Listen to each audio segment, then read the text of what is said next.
नमस्कार विद्यार्थी मित्रांनो, आपलं सर्वांचं पुन्हा एकदा स्वागत आहे द जिनेस अकॅडमीच्या या यूट्यूब प्लॅटफॉर्मवर. मित्रांनो, तुम्ही द जिनेस अकॅडमीच्या या ऑनलाईन प्लॅटफॉर्मला जो प्रतिसाद दिला आहे त्याबद्दल तुमचे सर्वांचे अगदी मनापासून आभार मानावेस. आणि असाच प्रतिसाद आम्हाला देत राहा. आम्ही असंच तुम्हाला एक क्वालिटी कंटेंट प्रोव्हाइड करण्याचा प्रयत्न करूयात. तर आज आपण कंबाईन ग्रुप सी महाराष्ट्र गट क सेवा जी आहे, नुकतीच त्याची जाहिरात देखील आलेली आहे. 900 पदांसाठी त्याची जाहिरात आलेली आहे. तर त्याच पदाचे आपण प्रिव्हियस इयर क्वेश्चन जे आहेत, तर ते अतिशय फायदेशीर असे प्रिव्हियस इयर क्वेश्चन आपण बघणार आहोत. याच्या अगोदर आपण ऑलरेडी 2019चा पेपर बघितलेला आहे. आता हा आपण 2018चा पेपर बघणार आहोत, कंबाईन ग्रुप सी, ज्याच्यामध्ये टॅक्स असिस्टंट असतील, क्लर्क असतील, मराठी इंग्लिश, नंतर एक्साईज PSI असतील. नवीन यावर्षीपासून नवीन ॲड झालेले उद्योग निरीक्षक आणि तांत्रिक सहाय्यक हे पद देखील याच्यामध्ये, अशा 5 पदांचा याच्यामध्ये समावेश आहे. आणि 900 पदांसाठी ही ॲड आहे. तुम्ही जर अजूनपर्यंत अप्लाय केलं नसेल तर खाली डिस्क्रिप्शनमध्ये लिंक आहे, अप्लाय लिंक म्हणून मी शेअर केलेली आहे. तर त्याच्यावर तुम्ही क्लिक करून तो फॉर्म तिथं सबमिट करू शकता. तर आपण हा 2018चा कंबाईन ग्रुप सीचा पेपर बघणार आहोत. तर चला आपण प्रत्यक्ष प्रश्नांकडे जाऊयात. तर प्रथम प्रश्न आहे इतिहासासंबंधीचा प्रश्न आहे हा. तर 1857च्या उठावानंतर भारताचा कारभार चालवण्यासाठी कोणत्या पदाची निर्मिती करण्यात आली? तर 1857च्या उठावानंतर जे काही स्ट्रक्चरल रिफॉर्म झाले आपले ह्याच्या उठावामुळं, तर त्याच्यानंतर एक नवीन पद तयार करण्यात आलं होतं आणि ते भारत मंत्री पद हे तुमच्या सर्वांच्याच वाचनातलं असेल. पण आयोगाने इथं थोडंसं ॲडव्हान्स म्हणण्यापेक्षा थोडंसं एक वाकडं वळण घेऊन विचारलेलं आहे त्यांनी. इथं भारत मंत्री न देता त्यांनी secretary of state for India दिलेलं आहे. त्यालाच आपण भारत मंत्री म्हणू शकतो.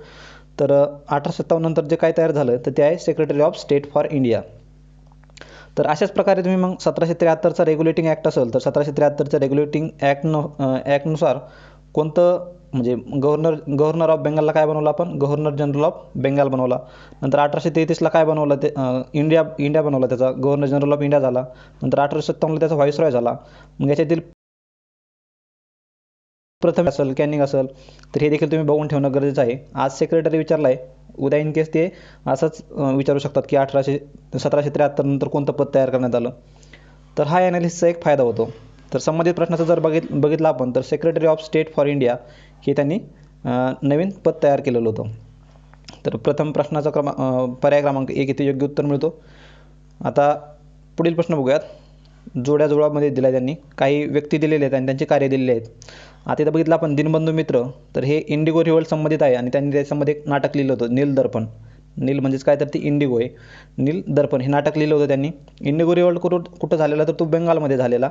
बंगालमध्ये कोणत्या वर्षी झालेला तर तो 1859मध्ये झालेला बंगाल रिव्होल्ट. त्या संबंधित दीनबंधू मित्र ते नील दर्पण नाटक लिहिलेलं. बाबा रामचंद्रांचं काय तर ते अयोध्येच्या शेतकऱ्यांचा लढा त्यांनी लढलेला आहे. सरदार वल्लभभाई पटेल 1928चे बारडोली सत्याग्रह आणि सेनापती बापट सर्वांनाच माहिती असेल हे मुळशी सत्याग्रहामध्ये. तर अजूनही देखील आयोगाचा एक फेवरेट प्रश्न असतो की कुठल्याही महाराष्ट्रात एखादं अधिवेशन झालं, सत्याग्रह झाला किंवा चळवळ झाली तर त्यांच्यासोबत अजून कोण होतं? त्याचप्रमाणे सेनापती बापटांसोबत अजून कोण व्यक्ती होती? तर असं देखील विचारलं जाऊ शकतो. तर ते देखील तुम्ही बघून ठेवणं गरजेचं आहे. आणि महाराष्ट्राच्या इतिहासाबद्दल बोलायचंच म्हटलं तर 11वी स्टेट बोर्डचा जो महाराष्ट्राचा इतिहास आहे तर ते एकदम बेस्ट बुक आहे आणि तुमची फर्स्ट प्रायोरिटी ह्या त्या बुकलाच असली पाहिजे. त्या बुकमधून तुम्ही फर्स्ट रिव्हिजन किंवा एक नोट्सच्या स्वरूपात तुम्ही ते वाचलंच पाहिजे. तर संबंधित प्रश्नाचा जर बघितला आपण तर पर्याय क्रमांक आपल्याला 3 इथं योग्य मिळतो आहे. प्रश्न क्रमांक 2चा मिळतो पर्याय क्रमांक 3. पुढील प्रश्नाकडे जाऊयात. प्रश्न क्रमांक 3 बघूयात. इंडियन असोसिएशन संबंधित प्रश्न आहे. इंडियन असोसिएशन जे की 1876ला स्थापन झालेली, तर या संस्थेविषयी कोणती विधाने बरोबर आहेत? आता या असोसिएशन संबंधित काही विधाने दिलेली आहेत आणि ते बरोबर विचारले आहेत आपल्याला. ही संस्था स्थापन करण्यासाठी दादाभाई नौरोजी यांनी पुढाकार घेतला. तर दादाभाई नौरोजींचा इथं पुढाकार नव्हता. इथं तर पुढाकार होता सुरेंद्रनाथ बॅनर्जी आणि आनंद मोहन बोस. तर हा एक अपर्याय चुकीचा ठरतो. हिंदू व मुसलमान यांच्यात मित्रत्वाची भावना निर्माण करण्याचा हेतू होता. तर हे जनरल स्टेटमेंट आहे. असे स्टेटमेंट शक्यतो बरोबरच असतात शक्यतो. तर आपण त्याच्यामुळे हे बरोबर धरूयात. फिरोजशाह मेहता व KT तेलंग यांनी संस्था चालवली. तर यांचा देखील कुठेही उल्लेख नव्हता त्या संस्थेमध्ये. आणि सिव्हिल सर्व्हिसेस परीक्षेकरता वयोमर्यादा वाढवण्यासाठी प्रयत्न केले, हे देखील बरोबर आहे. याच्यातील फक्त जे दादाभाई नौरोजी आणि हे व्यक्ती दिलेले आहेत KT तेलंग आणि फिरोजशाह मेहता, हे बॉम्बे प्रेसिडेन्सी असोसिएशन जे आहे तर त्या संबंधित व्यक्ती आहेत. हे फिरोजशाह मेहता, KT तेलंग. तर हे अ आणि क ही विधानं चुकीची ठरतात. त्याच्यामुळे ब आणि ड ही विधाने बरोबर आहेत. असा असणारा पर्याय जर बघितला आपण तर पर्याय क्रमांक 4 मध्ये मिळतो. ब आणि ड ही विधाने बरोबर आहेत. मित्रांनो, फास्ट होत असेल तर तुमच्या त्या कोपऱ्यामध्ये 3 डॉट आहे, त्याच्यावरून तुम्ही ती स्पीड कमी करू शकता. पुढचा प्रश्न बघूयात. प्रश्न क्रमांक 4. काँग्रेसच्या कोणत्या अधिवेशनाला जागा मिळू नये यासाठी ब्रिटिश अधिकाऱ्यांनी प्रयत्न केले? तर काँग्रेसला एक अधिवेशनासाठी जागा मिळू नये यासाठी प्रयत्न केले तर ते अलाहाबाद 1888चं अधिवेशन झालं. जॉर्ज यूल हे अध्यक्ष होते त्यावेळेस अलाहाबादचं 1888चं. तर बाकीचे अधिवेशन देखील तुम्ही बघून ठेवणं गरजेचं आहे. उद्या इन केस तुम्हाला ॲडव्हान्समध्ये जाऊन त्याचे अध्यक्ष कुठल्या अधिवेशनाला कोण होतं हे देखील विचारलं जाऊ शकतं. फर्स्ट सेशन सगळ्यांना माहिती आहे बॉम्बेमध्ये झालेलं 1885ला योमेशचंद्र बॅनर्जी. आणि सेकंड सेशनपासून जर बघितलं आपण म्हणजे कलकत्त्याला दुसरं झालेलं श्री दादाभाई नौरोजी म्हणजे पहिले पारशी म्हणता येईल. नंतर बद्रुद्दीन तय्यबजी पहिले मुस्लिम, नंतर पहिले ब्रिटिश असे अध्यक्ष ठरलेले आहेत. हे देखील एक महत्त्वाचं आहे. नंतर त्यांचे ठिकाण आणि त्यांची इयर हे देखील तुम्ही बघून ठेवणं गरजेचं आहे. तर अशा प्रकारे कुठल्या अधिवेशनाला जागा दिली नव्हती तर ती दिली होती अलाहाबाद 1888ला. जॉर्ज यूल हे अध्यक्ष होते. तर पुढील प्रश्नाकडे जाऊयात. प्रश्न क्रमांक 5 बघूयात. तर संबंधित प्रश्नाचा आपल्याला पर्याय क्रमांक 2 योग्य मिळतोय. 5वा प्रश्न बघूयात. सविनय कायदेभंग चळवळीची वैशिष्ट्ये कोणती आहेत? सविनय कायदेभंग चळवळीची वैशिष्ट्ये कोणती आहेत? तर खान अब्दुल गफ्फार खान यांच्या नेतृत्वाखाली पठाणांचा सहभाग, महात्मा गांधीजींनी कैसरे हिंद पदवी सरकारला परत केली. बरोबर आहे. सविनय कायदेभंग विचारते. सविनय कायदेभंगासाठी दिली होती का? तर नाही. 1920ला त्यांनी परत केली होती. जालियनवाला बाग हत्याकांड जो झाला होता तर त्याच्या निषेधार्थ ही कैसर हिंद परत दिली होती. आणि सविनय कायदेभंग कधी झालेला आहे तर 1930च्या दरम्यान तो झालेला आहे. तर बी विधान चुकीचं ठरतोय. तर आपण याच्यानुसार एलिमिनेट जर केलं तर आपल्याला काय मिळतो पर्याय? बी एलिमिनेट करा. मग बी एलिमिनेट आणि क आणि ड म्हणजे ड बघायचं. स्त्रियांची उल्लेखनीय कामगिरी. तर असं जर बघितलं जनरल स्टेटमेंट आहे, स्त्रियांचा सहभाग असणारच आहे तिथं. त्याच्यामुळे आपल्याला क आणि ड ही विधाने बरोबर मिळतात. त्याच्यामुळे 5चा मिळतो आपल्याला पर्याय क्रमांक 3. क ड ही विधाने बरोबर आहेत. याच्यातील फक्त ब विधान जे आहे कैसरे हिंद ही त्यांनी कशासाठी दिली होती? नॉन कोऑपरेशन मुवमेंटसाठी दिली होती, असहकार चळवळीसाठी. यांना ती जी आहे बोअर्स वॉरसाठी त्यांना म्हणजे जे ॲम्ब्युलन्सची सर्व्हिस पुरवली त्यांनी साऊथ आफ्रिकेमध्ये.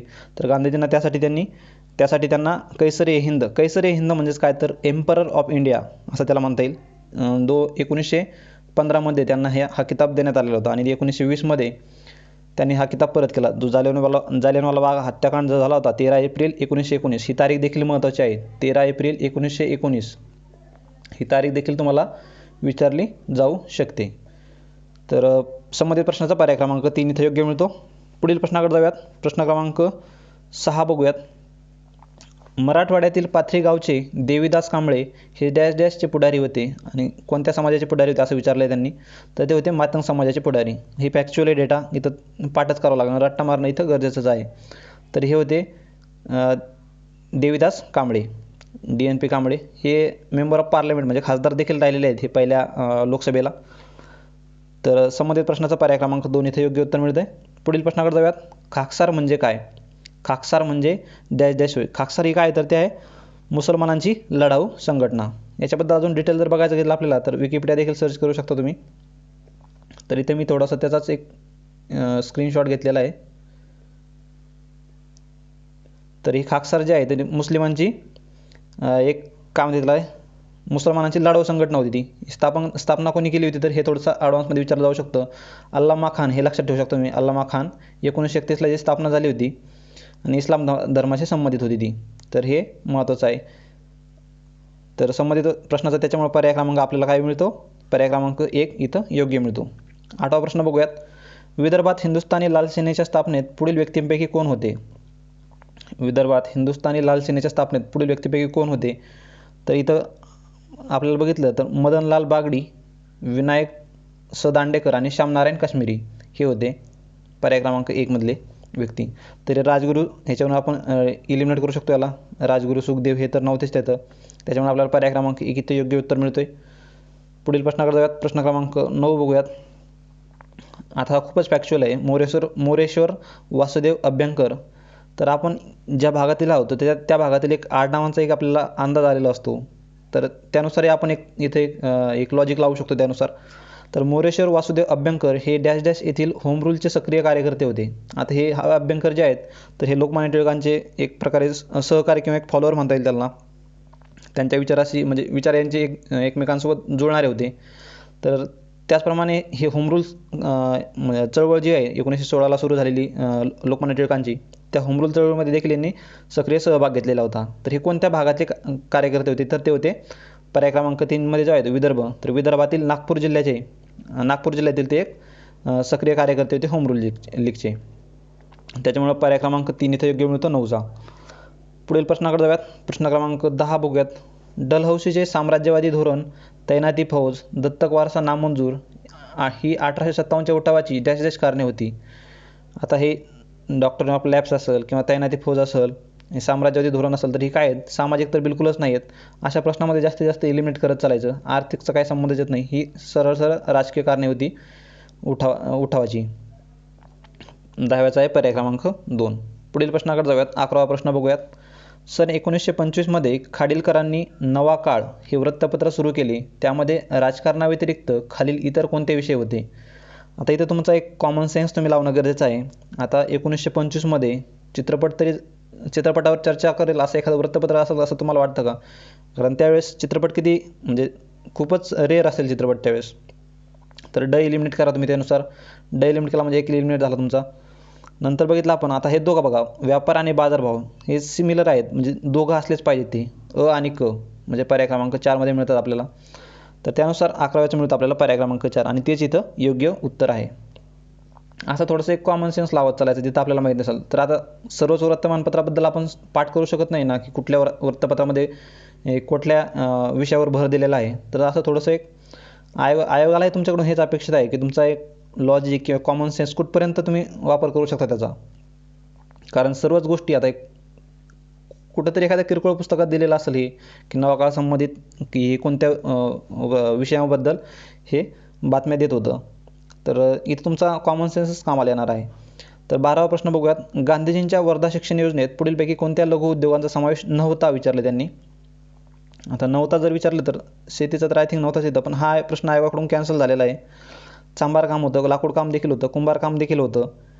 तर नव्हतं म्हटलं तर फक्त इथं ऑप्शन देणं गरजेचं होतं. पण हा प्रश्न आयोगाकडून कॅन्सल केला गेलेला आहे 12व्याचा.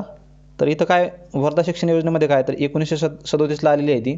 जरी कॅन्सल केला तरी आपल्याला याच्यामध्ये अजून काही प्रश्न येऊ शकतात का, तर त्याचं साल विचारलं जाऊ शकतं. 1937ला आली होती. मूलोद्योगी शिक्षण जे आहे तर मूलोद्योगी शिक्षणावर म्हणजे जे हस्तकौशल्य असतील तर या अशा शिक्षणावर त्यांचा भर होता. आणि या वर्धा शिक्षण योजना जी होती तर त्याच्यावरच एक म्हणजे यांचे जे रिकमेंडेशन आहे तर त्याच्यावर एक झाकीर हुसेन समिती देखील गठीत करण्यात आलेली होती. हे मेन्सला देखील कामाचं आहे. तर संबंधित प्रश्नाचा पर्याय इथं प्रश्नच कॅन्सल झालेला आहे, त्याच्यामुळे उत्तराचा प्रश्नच येत नाही इथं. 13वा प्रश्न बघूयात. आता काही वृत्तपत्र दिलेले आहेत आणि त्यांचे व्यक्ती दिलेले आहेत समोर. राष्ट्रगुप्तर सर्वांनाच माहिती आहे. राष्ट्रगुप्तर म्हणजे त्याला ट्रूथ टेलर असं देखील म्हणतात. राष्ट्रगुप्तर म्हणजे दादाभाई नौरोजींचं आहे ते. तर याच्यानुसार जरी जोडी लावली पण आता अशा जोड्यामध्ये काय होतं, कधी कधी आपल्याला एकच माहीत असतो तर त्यानुसार देखील तुम्ही जोडी लावत चला. तर कधी कधी आपण करतो की आपल्याला एकच माहिती आहे मग बाकीचं माहितीच नाही, मग आपण प्रश्न तो स्किप करतो. आता तुम्हाला एवढं जरी माहीत असेल राष्ट्रगुप्तार ते दादाभाई नौरोजींचं आहे, मग सोबत 4 पाहिजे असा पर्याय बघा आणि असा एकच पर्याय मिळतो आपल्याला पर्याय क्रमांक 2 आणि तोच पर्याय इथे योग्य आहे. त्याच्यामुळं अशा जोड्या लावायच्या प्रश्नामध्ये शक्यतो तो स्किपच करायचा नाही. या 4 प्रश्नांमधील एक तरी आपल्याला आपल्या ओळखीचा असतोच. तर संबंधित प्रश्नाचा पर्याय क्रमांक आपल्याला काय मिळतो पर्याय क्रमांक 2. राष्ट्रगुप्तर कोणाचे दादाभाई नौरोजींचं. नंतर आहे ज्ञानसिंधू जे आहेत तर ते आहेत तात्या छत्रे. ज्ञानसिंधू कोणाचं आहे तात्या छत्रे यांचं. ज्ञानप्रकाश जे आहे ते कृष्णाजी त्र्यंबक रानडे आणि नेटिव्ह ओपिनियन हे विश्वनाथ नारायण मंडलिक. पुढील प्रश्नाकडे जाऊयात. प्रश्न क्रमांक 14 बघूयात. पांडुरंग बापट यांच्या समवेत मुळशी सत्याग्रहात खालीलपैकी कोण सहभागी झाले होते? बघा मागच्या पहिल्याच प्रश्नामध्ये आय थिंक तो प्रश्न आलेला होता जोड्या लावाचा. तर मुळशी सत्याग्रहात खालीलपैकी कोण सहभागी झाले होते? तर इथं कोण सहभागी झालेलं होतं तर ते होते तात्यासाहेब करंदीकर. पर्याय क्रमांक 3. 14चा मिळतो पर्याय क्रमांक 3. मुळशी सत्याग्रह जो आहे म्हणजे टाटा पॉवर जे आहे टाटा पॉवर तिथं धरण बांधणार होतं आणि एक विद्युत निर्मितीसाठी तिथल्या 52 गावांचं जवळपास ते एक प्रकारे स्थलांतर करण्यात येणार होतं. ती गावं पाण्याखाली जाणार होती आणि त्यासाठीच इथं म्हणजे त्यांचं ट्रान्सलोकेशन होऊ नये की त्यांचं स्थलांतर होऊ नये, ते स्थलांतर रोखण्यासाठीच इथं पांडुरंग बापट यांनी ह्या मुळशी सत्याग्रहामध्ये त्यांचं एक नेतृत्व केलं होतं. कधी झाला होता हा? तर 16 एप्रिल 1921 16 एप्रिल 1921 याची सुरुवात झाली होती रामनवमीच्या दिवशी. तर संबंधित प्रश्नाचा 14चा मिळतो आपल्याला पर्याय क्रमांक 3, तात्यासाहेब करंदीकर. पुढील प्रश्नाकडे जाऊयात. 15वा प्रश्न बघूयात. राष्ट्रीय मिल मजदूर संघाची मुंबईमध्ये स्थापना कोणी केली? तर हा प्रश्न आयोगाकडून कॅन्सल केलेला आहे. याच्यावर मी नेटवर थोडं सर्च केलं, पण काही ठिकाणी दत्ता सामंत दाखवत आहे, काही ठिकाणी GD आंबेडकर दाखवत आहे. तर हा प्रश्न आयोगाकडून कॅन्सल केलेला आहे आणि 1880च्या दशकात ही संस्था स्थापन करण्यात आलेली होती. तर हा संबंधित प्रश्न 15वा कॅन्सल केलेला आहे आयोगाकडून. पुढील प्रश्न बघूयात. 16वा प्रश्न. खालीलपैकी कोणता घटक भारतात मान्सून वारे वाहण्यासाठी कारणीभूत आहे? तर मान्सून एक प्रकारे महाराष्ट्रात भारतात येण्यासाठी कोणती कारणे कारणीभूत आहेत? भूमिखंडाचा विस्तृत भाग, आपला लार्ज भूमिखंड आहे बघा. नंतर भारताच्या तिन्ही बाजूने समुद्र आहे. हा तिन्ही बाजूने आपल्याला समुद्र दिसतो. इकडून समुद्र, इकडून समुद्र आणि खाली पण समुद्र आहे, हिंदी महासागर. 30 ते 40 अंशांच्या अक्षांशाच्या पट्ट्यात जेट वायूचे अस्तित्व. बघा इथं जेट वायू दिसतं, जेट स्ट्रीम दिसते इथं. जेट स्ट्रीम आहे हा 30 ते 40 डिग्रीच्या दरम्यान. तर ही सर्वच कारणे या भारतात मान्सून येण्यासाठी कारणीभूत आहेत. त्याच्यामुळे पर्याय क्रमांक 4 इथे योग्य मिळतो. 16चा मिळतो पर्याय क्रमांक 4. पुढील प्रश्नाकडे जाऊयात. आता इथे सिमेंट उद्योगांसंबंधित काही जे प्रकल्प आहेत ते त्यांचं लोकेशन विचारलं आहे त्यांनी, म्हणजे क्रम विचारला आहे उत्तरेकडून दक्षिणेकडे. तर सिमेंट उद्योग केंद्राचा उत्तरेकडून दक्षिणेकडे असणारा योग्य क्रम निवडा. हा थोडासा किचकट प्रश्न आहे. तर याच्यातील दालमिया दादरी जो आहे हा संबंधित प्रश्नाचा पर्याय क्रमांक 4 इथे योग्य आहे. हा दालमिया दादरी जो आहे तो हरियाणामध्ये आहे बघा. दादरी समूहाकडून तो स्थापन केलेला आहे दालमिया दादरी. नंतर हे तिन्ही जे आहेत, हे तिन्ही चित्तोडगड, सवाई माधवपूर आणि खेतरी हे राजस्थानमधलेच आहेत आणि त्यांचा क्रम देखील हा सर्वात वर जे आहे दालमिया आहे, नंतर आहे खेतरी, नंतर आहे सवाई माधवपूर आणि नंतर चित्तोडगड. तर 4 क्रमांक आपल्याला इथे योग्य मिळतोय. पुढील प्रश्नाकडे जाऊयात. तर अशाच प्रकारे तुम्ही आता बाकीचे उद्योग जे असतील, नंतर पोलाद उद्योग असेल किंवा अजून दुसरे महत्त्वाचे उद्योग असेल, तर ते उद्योगांचं देखील तुम्ही इंडियन मॅपवर लोकेशन बघून ठेवणं गरजेचं आहे. आज त्यांनी सिमेंट उद्योग विचारले, उद्या त्यांचे ते पोलाद उद्योग विचारू शकतात किंवा खाणी संबंधित असेल किंवा कोळशाच्या प्रमाणात असेल तसं देखील विचारला जाऊ शकतो. तुम्हाला क्रम लावा उत्तरेकडून दक्षिणेकडे किंवा पश्चिमेकडून पूर्वेकडे. तर असं तुम्ही महाराष्ट्राचा भूगोल किंवा भारताचा भूगोल वाचताना तुमचा अप्रोच असणं गरजेचं आहे.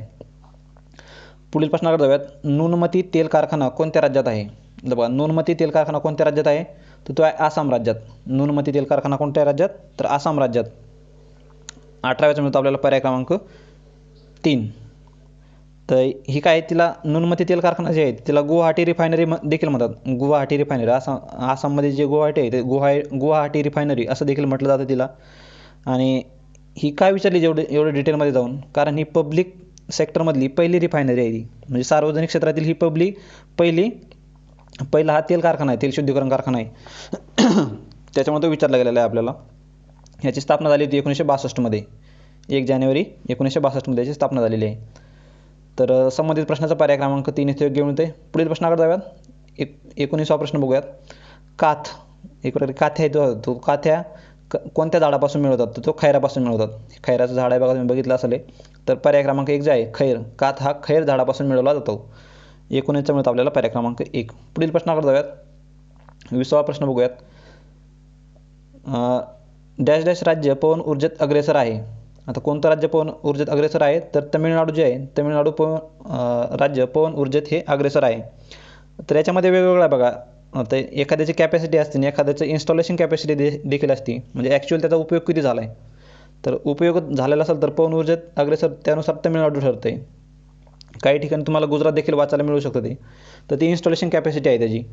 तर 20चा मिळतो आपल्याला त्यानुसार पर्याय क्रमांक 4. याच्यानुसार जर बघितलं आपण, महाराष्ट्राचा क्रमांक 2रा लागतो पवन ऊर्जेत, 2रा क्रमांक लागतो महाराष्ट्राचा. हे देखील तुम्ही नोट करून ठेवणं गरजेचं आहे. तर 21वा प्रश्न बघूयात. डॅश डॅश उत्तर पूर्व रेल्वे विभागाचे मुख्यालय आहे. उत्तर पूर्व रेल्वेचे मुख्यालय म्हणजे काय? उत्तर आणि पूर्व म्हणजे इथं येईल. उत्तर पूर्व इथं कोणता देश ठिकाणी मुख्यालय येतं मग? तर ते आपलं गोरखपूर, उत्तर प्रदेशमधलं गोरखपूर. तर 21चा मिळतो आपल्याला पर्याय क्रमांक 4. पुढील प्रश्नाकडे जाऊयात. प्रश्न क्रमांक 22 बघूयात. आता इथं बाकीचे देखील तुम्ही हेडक्वार्टर जे आहे ते बघून ठेवणं गरजेचं आहे.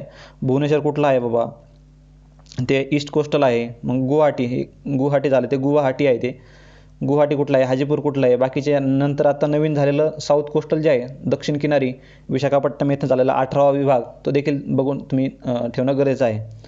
त्याच्यावर प्रश्न येण्याचे जास्तीत चान्सेस आहेत. तर पुढील 22वा प्रश्न बघूयात. खालील विधानांची सत्यता तपासा. विधान अ आणि ब दिलेले आहेत. महाराष्ट्र पठाराचा बहुतांशी भाग बेसाल्ट खडकाने व्यापलेला आहे. महाराष्ट्र पठाराची निर्मिती लाव्हा संचयनाने झालेली आहे. दोन्ही विधाने बरोबर आहेत. तर त्याच्यामुळे आपल्याला पर्याय क्रमांक 1 विधान अ आणि ब दोन्ही सत्य आहेत. 22चा मिळतो पर्याय क्रमांक आपल्याला 1. पुढील प्रश्नाकडे जाऊयात. 23वा प्रश्न बघूयात. खालील विधानांची सत्यता तपासा. विधान अ सांगतोय कोकणचे हवामान हे थंड, विषम आणि कोरडे आहे. महाराष्ट्र पठाराचे हवामान हे उष्ण, सम आणि दमट आहे. तर इथं थोडंसं त्यांनी जम्बलिंग केलेली आहे. कोकणला खालचं दिलेलं आहे त्यांनी, कारण कोकणचं तापमान हे उष्ण आणि दमट आहे आणि काहीशा प्रमाणात इथं सम प्रमाणात ते दिसतंय. त्याच्यामुळं याचं विधान हे आणि याचं विधान हे ठरतंय. त्याच्यामुळे दोन्ही विधान चुकीचे ठरतात. दोन्ही विधाने असत्य म्हणजे पर्याय क्रमांक 2. 23चा मिळतो आपल्याला पर्याय क्रमांक 2. पुढील प्रश्नाकडे जाऊयात. 24वा प्रश्न बघूयात. विधान अ आणि ब पुन्हा सेम पॅटर्न आहे तो. समुद्र सपाटीपासून जसे जसे उंच जावे तसे तसे हवेचे तापमान कमी होत जाते. याला तापमानाचा सामान्य लोप दर, normal lapse rate of temperature असं इंग्लिशमध्ये म्हणतात. Normal temperature of lapse rate म्हणजे समुद्र सपाटीपासून जसं जसं वर जाऊ आपण पृथ्वीच्या पृष्ठभागापासून तसं तापमान हे थंड थंड होत जातं. त्याच्यामुळे आपण डोंगरावर वगैरे चढल्यानंतर आपल्याला एक थंड हवेची झुळूक जाणवते. तर ते विधान बरोबर आहे. समुद्र सपाटीपासून जसे जसे उंच जावे तसे हवेचे तापमान कमी होण्याच्या ऐवजी वाढत जाते. याला तापमानाची विपरीतता म्हणजे काय म्हणते त्याला इंग्लिशमध्ये इन्व्हर्जन ऑफ टेम्परेचर. पण कधी कधी काय होतं की असं आपण एखाद्या दरीमध्ये असेल तर दरीमधून जसं जसं वर जाऊ तसं तसं तापमान वाढताना दिसून येतं तिथं. त्याला इन्व्हर्जन ऑफ टेम्परेचर म्हणतात. तर कोणती विधाने इथे सत्य आहेत असं विचारलेलं त्यांनी. तर याच्यातील विधान अ आणि ब दोन्हीही सत्य आहेत. विधान अ आणि ब ही दोन्ही विधाने सत्य आहेत. आता हा पृष्ठभाग आहे. इथे समजा 30 डिग्री सेल्सिअस तापमान असेल तर जसं जसं तुम्ही वर जाताल म्हणजे याचा पण देखील एक हे आहे, म्हणजे प्रत्येक किलोमीटरला जे आहे ते 6.5 डिग्री हे तापमान जे आहे ते कमी कमी होताना दिसतं. 6.5 म्हणजे 30मधून आहे तर 30मधून 6.5 मायनस केल्यानंतर 1 किलोमीटरला तेवढं तापमान दिसणार आहे तुम्हाला. तर हा आहे नॉर्मल लॅप्स रेट. पण कधी कधी काय होतं की एखाद्या दरीमध्ये तुम्ही असाल आणि तिथून वर जात असाल तर इथं तापमान थंड आहे आणि वर गेल्यानंतर ते गरम जाणवतं. म्हणजेच काय तर अगोदरच्यापेक्षा इथं वेगळी उलटी कंडिशन झाली. तर याला काय म्हणतात मग तापमानाची विपरीतता. व्हायला काय होत होतं, तापमानाचा सामान्य लोप दर व्हायला पाहिजे होतं. तापमान वर गेल्यानंतर कमी व्हायला पाहिजे होतं. पण आपण दरीतून वर वर जाताना तापमान हे काय वाढत वाढत जातं. तर त्याला तापमानाची विपरीतता म्हणतात. दोन्ही विधाने इथं बरोबर आहेत. 24चा मिळतो आपल्याला पर्याय क्रमांक 1. आताच्या राज्यसेवा मुख्याला आता 6.5 हे देखील विचारलं जाऊ शकतो तुम्हाला. 6.5 डिग्रीने ते कमी होतं प्रत्येक 1000 मीटरला. पण यावेळी मुख्य परीक्षेमध्ये त्यांनी ते डिग्री सेल्सिअसमध्ये न देता त्यांनी ते फॅरेनहाईटमध्ये दिलेलं होतं. तर ते 3.5 डिग्री फॅरेनहाईट जे आहे 3.5 डिग्री फॅरेनहाईट पर 1000 फीट 1000 फुटावर एवढं तापमान हे कमी होतं 3.5 डिग्री फॅरेनहाईट. तर संबंधित प्रश्नाचा पर्याय क्रमांक 1 इथे योग्य उत्तर मिळतं आपल्याला. पुढील प्रश्नाकडे जाऊयात. प्रश्न क्रमांक 25 बघूयात. खालील विधानांची सत्यता तपासा. विधान अ आणि ब सेम पॅटर्नचा प्रश्न आहे. एखाद्या प्रदेशात उपलब्ध नैसर्गिक साधनसामुग्रीचे प्रमाण भरपूर असेल म्हणजे नैसर्गिक साधनसामग्री भरपूर प्रमाणात आहे आणि लोकसंख्येचे प्रमाण हे कमी असेल म्हणजे साधनं भरपूर आहेत पण लोकसंख्या कमी आहे, तर अशा लोकसंख्येला अतिरिक्त लोकसंख्या म्हणतात. तर चुकीचं दिलं आहे त्यांनी. जेव्हा नैसर्गिक साधने कमी असतात आणि लोकसंख्या भरपूर असते तर त्याला आपण अतिरिक्त लोकसंख्या म्हणतो. म्हणजे संसाधनापेक्षा ही लोकसंख्या अतिरिक्त झालेली आहे. त्याच्यामुळे अविधान चुकीचं ठरतं आहे. विधान ब सांगतोय एखाद्या प्रदेशात उपलब्ध नैसर्गिक साधनसामुग्रीचे प्रमाण कमी असेल म्हणजे काय, नैसर्गिक साधने कमी आहेत, लोकसंख्येचे प्रमाण जास्त असेल तर अशा लोकसंख्येला न्यूनतम लोकसंख्या म्हणतात. तर हे चुकीचं आहे. यांनी उलटं केलेलं आहे. ही कंडिशन याला पाहिजे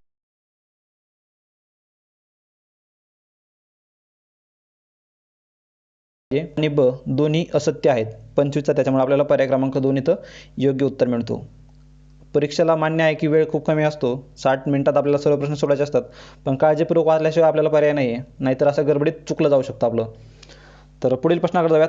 26वा प्रश्न बघूयात. खालील विधानांची सत्यता तपासा. विधान अ आणि ब. पुन्हा तेच पॅटर्न आहे बघा. 4था ते 5वा प्रश्न आहे विधान अ आणि ब असं देऊन प्रश्न विचारण्याचा. हिवाळ्यामध्ये द्वीपकल्पीय भारताच्या तुलनेत उत्तर भारतामध्ये हवेचे तापमान खूपच कमी असते. तर त्यांनी काय विचारलं आहे? द्वीपकल्पीय म्हणजे आपला भाग जो आहे द्वीपकल्पीय, आणि भारतामध्ये हवेचे तापमान खूपच कमी असते. त्यामुळे तेथे हवेच्या दाबाचे प्रमाण कमी म्हणजे ओव्हरऑल आपण कंडिशन याचा अर्थ जर समजून घेतला तर दिल्लीसारख्या भागामध्ये किंवा पंजाब हरियाणा भागामध्ये थंडीचं प्रमाण म्हणजे हिवाळ्यामध्ये थंडीचं प्रमाण हे खूप जास्त असतं ॲज कम्पेअर टू आपल्या महाराष्ट्र किंवा साऊथ इंडियाच्या कम्पेअरमध्ये. तर तापमान कमी असणं म्हणजे काय? तापमान खूपच कमी असते आणि त्यामुळे तिथे हवेच्या दाबाचे प्रमाण अधिक असते. तापमान कमी असणे म्हणजेच काय? तर तिथं पाण्याची एक हवेमध्ये आर्द्रता जास्त असणार आहे. आर्द्रता जास्त असणार म्हणजेच काय? तर दाब जास्त असणार आहे. तापमान कमी म्हणजेच दाबाचे प्रमाण अधिक आहे. तर हे विधान बरोबर आहे. आणि याच्यामध्ये अगदी त्याच्या विरुद्ध सांगितलेलं आहे. तिथं काय? तर भारतीय द्वीपकल्पामध्ये तापमान खूप जास्त असते आणि त्याच्यामुळे हवेचं प्रमाण तिथं म्हणजे दाबाचे प्रमाण हे कमी असते. त्याच्यामुळे हे देखील विधान बरोबर ठरतं. दोन्ही बरोबर आहेत म्हणजेच काय? पर्याय क्रमांक 1 विधान अ आणि ब दोन्ही सत्य आहेत. 27वा प्रश्न बघूयात. भारताचे अंटार्क्टिकावर डॅश डॅश हे संशोधन केंद्र आहे. आता वन लाईनर प्रश्न आहे, हे चुकायलाच नको आहेत. तर अंटार्क्टिका खंडावर कोणते एक आपले हे आहे? तर ते आहे मैत्री. तर आपल्या अजून देखील काय? दक्षिण गंगोत्री आहे. आपली जी फर्स्ट आपण संशोधन केंद्र स्थापन केलं होतं 1983ला. दक्षिण गंगोत्री हे नोट करून ठेवा तुम्ही कुठंतरी. दक्षिण गंगोत्री जे आहे ते 1983ला तिथं स्थापन केलेलं होतं. त्याच्यानंतर 1990ला हे पुन्हा याचं काम संपलं, हे रिटायर केलं आपण त्याला. आणि मैत्री जे आहे हे 1989मध्ये आपण तिथं लॉन्च केलं होतं. 1989 मैत्री. आणि आत्ताच 2012मध्ये भारती नावाचं संशोधन केंद्र देखील आपण तिथं स्थापन केलेलं आहे. भारती. कोणते? दक्षिण गंगोत्री, मैत्री आणि भारती हे जे आहेत अंटार्क्टिका खंडावर. अंटार्क्टिका म्हणजे कोणता? तर जो साऊथ पोलमधला जो आहे अंटार्क्टिका, तर इथला अंटार्क्टिका. आर्टिक जो आहे तो हा नॉर्थ पोल उत्तर ध्रुवावरचा. आणि उत्तर ध्रुवावर देखील आपली हिमाद्री नावाची एक संशोधन केंद्र आहे, हिमाद्री. तर हे देखील तुम्ही लक्षात ठेवणं गरजेचं आहे. संबंधित प्रश्नाचं पर्याय क्रमांक 4 इथे योग्य उत्तर मिळते. 28वा प्रश्न बघूयात. रेगूर जमिनीत पाणी धरून ठेवण्याची क्षमता जास्त असल्याने त्यात कोणती पीक? रेगूर मृदा म्हणलं की लगेच कॉटन आठवलं पाहिजे, कापूस आठवला पाहिजे. तर 28चा मिळतं आपल्याला पर्याय क्रमांक 4. पुढील प्रश्नाकडे जाऊयात. 29वा प्रश्न बघूयात. योग्य जोड्या जुळवा. मुख्य नद्या आणि त्यांच्या उपनद्या दिलेल्या आहेत. तर इथं खूपच सिंपल प्रश्न आहे हा. गोदावरीचा माहिती आपल्याला प्रवर आहे. तर याच्यानुसार जरी जोडी लावली तुम्ही, बचं आपल्याला 4 माहिती पाहिजे. बचं 4 म्हणजे एकच पर्याय मिळते आणि 29 त्याच्यानुसार आपल्याला पर्याय क्रमांक 1 इथं योग्य मिळतो. तर बाकीच्या जोड्या देखील तुम्ही बघून घेऊ शकता. काही त्याच्यात असं अवघड किंवा न समजण्यासारखं नाही आहे. 30वा प्रश्न बघूयात. द्वितीय श्रेणीचे व्यवसाय जेथे एकवटलेले आहेत तेथील डॅश डॅश परिसरात दाट लोकवस्ती आढळते. तर ते असा कोणता परिसर आहे? तर ते आहे पिंपरी चिंचवड. इथं काय? तर एक प्रकारे द्वितीय श्रेणीचे उद्योग इंडस्ट्रीज मोठ्या प्रमाणात तिथं स्थापन झाल्यामुळं इथं काय दाट लोकवस्ती इथं तयार झालेली आहे. ही पिंपरी चिंचवडची महानगरपालिका आहे, तुम्ही बघू शकता. तर संबंधित प्रश्नाचा पर्याय क्रमांक 4 इथे योग्य उत्तर मिळतं आपल्याला. पुढील प्रश्नाकडे जाऊयात. 31वा प्रश्न बघूयात. खालीलपैकी कोणती राष्ट्रीय उत्पन्नाची अंदाज पद्धती नाही? म्हणजे नॅशनल इन्कम मोजण्याची कोणती पद्धत नाही आहे? तर उत्पादन पद्धती आहे, उत्पन्न पद्धती आहे, आयात निर्यात असली कुठलीही पद्धत नाही आहे. ब एलिमिनेट करा, म्हणजे नाही विचारलं त्यांनी, म्हणजे ब असलाच पाहिजे आपल्या पर्यायामध्ये. ह्याला एलिमिनेट, हा एलिमिनेट. अ तर आहे म्हणजे फक्त ब. पर्याय क्रमांक 3 फक्त ब. आयात निर्यात पद्धत अशी कुठलीही नॅशनल इन्कम मोजण्याची पद्धत नाही आहे. त्याच्यामुळे 31चा मिळतो आपल्याला पर्याय क्रमांक 3.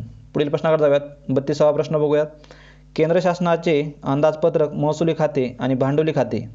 महसुली खाते आणि भांडवली खाते याप्रमाणे 2 भागात विभागले जाते. 2 भागात विभागलं जातं महसूल खाते आणि भांडवली खाते, म्हणजे रेव्हेन्यू अकाउंट आणि कॅपिटल अकाउंट. केंद्र शासनाच्या महसुली प्राप्तीचे खालीलपैकी कोणते स्रोत किंवा मार्ग आहेत? महसूल प्राप्तीसाठीचे कोणते स्रोत आणि मार्ग आहेत? तर ते आहेत कर आणि करेत्तर महसूल. ते बाह्य कर्ज आणि अल्पबचती आहेत का? तर बाह्य कर्ज जर घेतलं तर आपण हे भांडवलीमध्ये येतं. भांडवलीमध्ये. महसुलीमध्ये काय? तर वन टाईम जे असतं ते एकदा दिलं की विषय संपला, तिथं तो व्यवहार संपला आता. पण कर्जाचं भांडवलीचं कसं असतं की आपण देणार आणि त्याच्या बदल्यात आपल्याला तरी काहीतरी रिटर्न भेटणार किंवा पुढच्या येणाऱ्या काळामध्ये काहीतरी रिटर्न भेटणार. तर ते झालं भांडवली. म्हणजे काय? तर एक सिंपल ह्याच्यात सांगायचं जर म्हटलं तर महसुलीमध्ये काय? एखाद्याला पेन्शन देणं ही झाली महसूल. पण भांडवल म्हणजेच काय? तर एखादी शाळा स्थापन करणं किंवा एखादं धरण बांधणं ही झाली काय? तिथं भांडवली खर्च झाला. तर संबंधित प्रश्नाचं ब आणि ड हे योग्य आहेत, म्हणजे पर्याय क्रमांक 2 मध्ये मिळतात आपल्याला. 32चा मिळतो आपल्याला पर्याय क्रमांक 2. पुढील प्रश्नाकडे जाऊयात. 33वा प्रश्न बघूयात. भांडवली वस्तू उद्योग आणि पायाभूत उद्योगांच्या विकासावर भर देणारी दुसरी योजना, इथे सरळ हे तुम्ही लक्षात नाही घेतलं तरी चालेल, फक्त दुसरी योजना खालीलपैकी कोणत्या प्रतिमानावर आधारित होती? दुसरी योजना कोणत्या प्रतिमानावर आधारित होती? ती होती महालनोबिस प्रतिमान. महालनोबिस प्रतिमान. 33चा मिळतो आपल्याला पर्याय क्रमांक 4. आणि पहिली योजना कोणत्या ह्याच्यावर होती? तर ती हेरड डोमर मॉडेलवर. हेरड डोमर हे पंचवार्षिक योजना संबंधित प्रश्न आहेत. पहिली, दुसरी, तिसरी आणि शेवटचे जे आहेत 11, 12, 9, 10, 11, 12 ह्या देखील खूप महत्त्वाचे हे आहेत, योजना आहेत पंचवार्षिक योजना. त्या तुम्ही बघून ठेवणं गरजेचं आहे. त्यांचं टार्गेट, त्यांचे मॉडेल याच्यावर वारंवार आयोगाने प्रश्न विचारलेले आहेत. तर 34वा प्रश्न बघूयात. खालील विधाने विचारात घ्या. मौद्रिक धोरणाच्या अंमलबजावणीसाठी रिझर्व्ह बँक ऑफ इंडिया ही मुख्य संस्था आहे, म्हणजे मॉनिटरी पॉलिसीसाठी RBI महत्त्वाचं कार्य करते. बरोबर आहे. आर्थिक विकासाला गती देणे हे मौद्रिक धोरण उद्दिष्ट आहे. आर्थिक विकासाला गती देणे बरोबर आहे. बँक दर हे मौद्रिक धोरणाचे साधन आहे. बरोबर आहे. बँक रेट हे मौद्रिक धोरणाचे म्हणजे मॉनिटरी पॉलिसीचे एक साधन आहे ते. सर्व विधाने बरोबर आहेत. सर्व विधाने बरोबर म्हणजे पर्याय क्रमांक 4. वरील सर्व विधाने ही बरोबर आहेत. 34चा मिळतो आपल्याला पर्याय क्रमांक 4. 35वा प्रश्न बघूयात. खालील विधाने विचारात घ्या. शिल्लकीचे अंदाजपत्रक महागाईच्या काळात उपयुक्त ठरू शकते.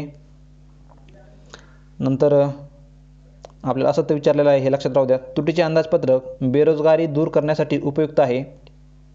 शिल्लकीचे म्हणजेच काय तर म्हणजे आपल्याला रेव्हेन्यू जास्त भेटतोय, म्हणजे सरकारला पैसा जास्त जमा होतोय, पण सरकार खर्च कमी करतंय. महागाईच्या काळात असं करणं गरजेचं आहे. महागाई कधी वाढती? लोकांच्या हातात जास्त पैसा आला, गरजेपेक्षा जास्त खर्च त्या एखाद्या गोष्टीवर करतात, म्हणजे डिमांड वाढती. डिमांड वाढली म्हणजे सप्लाय वाढत नाही, डिमांड वाढते, म्हणजेच काय तर महागाई वाढते मग. तर अशा वेळी शिल्लकीचे अंदाजपत्रक म्हणजे सरकारनंच खर्च कमी करणं गरजेचं असतं. हा बरोबर आहे.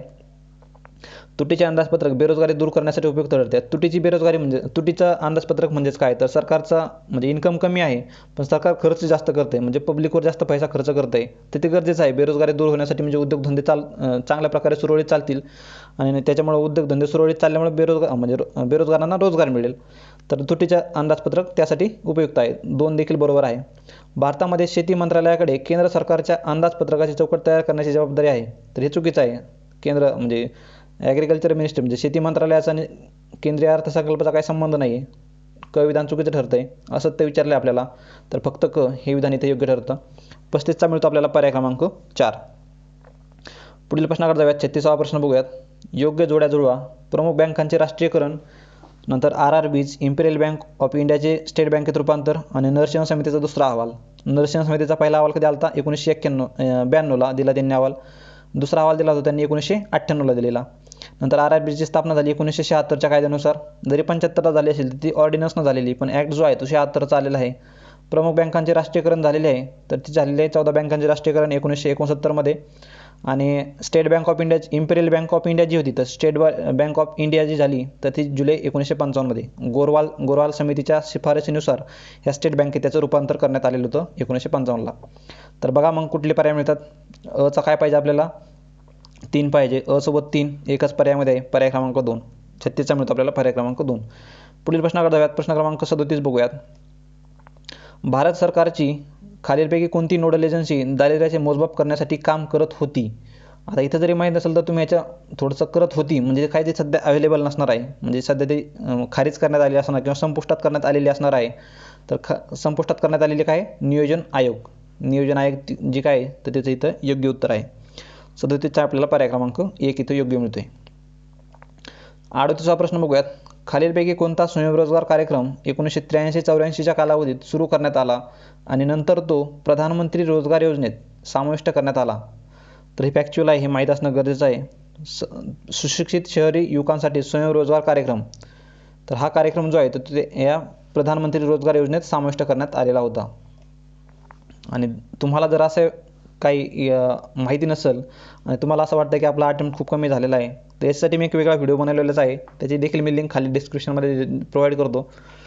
किंवा असं एक माहीत नसेल किंवा प्रश्नातून समजलं नाही वाचल्यानंतर की प्रश्न काय आहे बाबा, तर काय करायचं, पर्याय चांगले वाचून बघायचे आणि पर्यायामधला वेगळा घटक ओळखायचा. वेगळा म्हणजे सगळ्यांपेक्षा वेगळा घटक जो हटके असेल किंवा एक खूप लांबलचक किंवा डिटेलमध्ये दिलेला असेल एखादा पर्याय, तर तो पर्याय उत्तर बरोबर असण्याचे जास्त चान्सेस असतात. असं मी म्हणणार नाही की 100% तो बरोबरच असेल. जर तुम्ही समजा 60 कट ऑफ लागणार असेल आणि तुमचे अटेम्प्टच हा 50 असेल, तर तुम्ही रिस्क न घेण्यापेक्षा रिस्क घेतलेलीच बरी आहे ना. तुम्ही असेही ऑलरेडी बाहेरच राहणार आहोत. 60 जर कट ऑफ आहे आणि तुमचे 50च अटेम्प्ट आहेत, तुम्ही 60 कसेच मार्क मिळणार नाहीत. तर अशा वेळी रिस्क घेणं गरजेचं आहे आणि त्यावेळेस अशा काही लॉजिक किंवा ट्रिक्स लावून तुम्ही तिथं रिस्क नक्कीच घेतल्या पाहिजेत आणि त्याचा नक्कीच तुम्हाला चांगला इफेक्ट तुमच्या स्कोअरमध्ये दिसून येतो. तर संबंधित 38चा आहे पर्याय क्रमांक 3. पुढील प्रश्नाकडे जाऊयात. 39वा प्रश्न बघूयात. खालील विधाने विचारात घ्या. 1976 मध्ये सामान्य लेखा खाते नियंत्रण नावाच्या संस्थेची स्थापना झाली. सामान्य लेखा म्हणजे काय? कंट्रोलर जनरल ऑफ अकाउंट्स, ते कॅगमधून वेगळी झालेली आहे ती. तर दुसरं विधान सांगते, सामान्य लेखा खाते नियंत्रण संख्या ही संघीय सरकारच्या विनियोग खाते आणि वित्तीय खाते यांची संक्षिप्त रचना तयार करते. सामान्य लेखा खाते नियंत्रण संस्थेचे विनियोग लेखापरीक्षण आणि नियामक लेखापरीक्षण करण्याचे वैधानिक कर्तव्य आहे. तर याच्यातलं काय आपल्याला असत्य विधाने विचारलेली आहेत. तर आयोगाने हा प्रश्नच कॅन्सल केलेला आहे. तर पुढील प्रश्नाकडे बघूयात आपण. 39वा प्रश्न हा कॅन्सल झालेला आहे आयोगाकडून. 40वा प्रश्न बघूयात. खालीलपैकी कोणते राजकोषीय धोरणाचे साधन आहेत? राजकोषीय धोरणाचे म्हणजे काय, आपण मागच्या वेळेस ती मौद्रिक धोरणाची साधने बघितली, बँक रेट. तर राजकोषीय धोरणाचे म्हणजे काहीतरी सरकारचं धोरण असतं, राजकोषीय धोरण, फिस्कल पॉलिसी म्हणतो आपण त्याला. तर फिस्कल पॉलिसीचे धोरणं कोणते आहेत मग?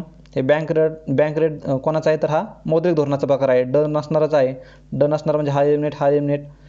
नंतर विदेशी गुंतवणूक आहे का? तर नाही. कर आहे. ब असला पाहिजे, ब आणि क. पर्याय क्रमांक 2. 40चा मिळतो आपल्याला पर्याय क्रमांक 2. पुढील प्रश्नाकडे जाऊयात. 41वा प्रश्न बघूयात. खालील विधाने विचारात घ्या. ग्रामीण रोजगार निर्मिती कार्यक्रमाचा उद्देश ग्रामीण भागामध्ये स्वयंरोजगाराच्या संधी निर्माण करणे आहे. जनरल स्टेटमेंट आहे, बरोबरच असलं पाहिजे.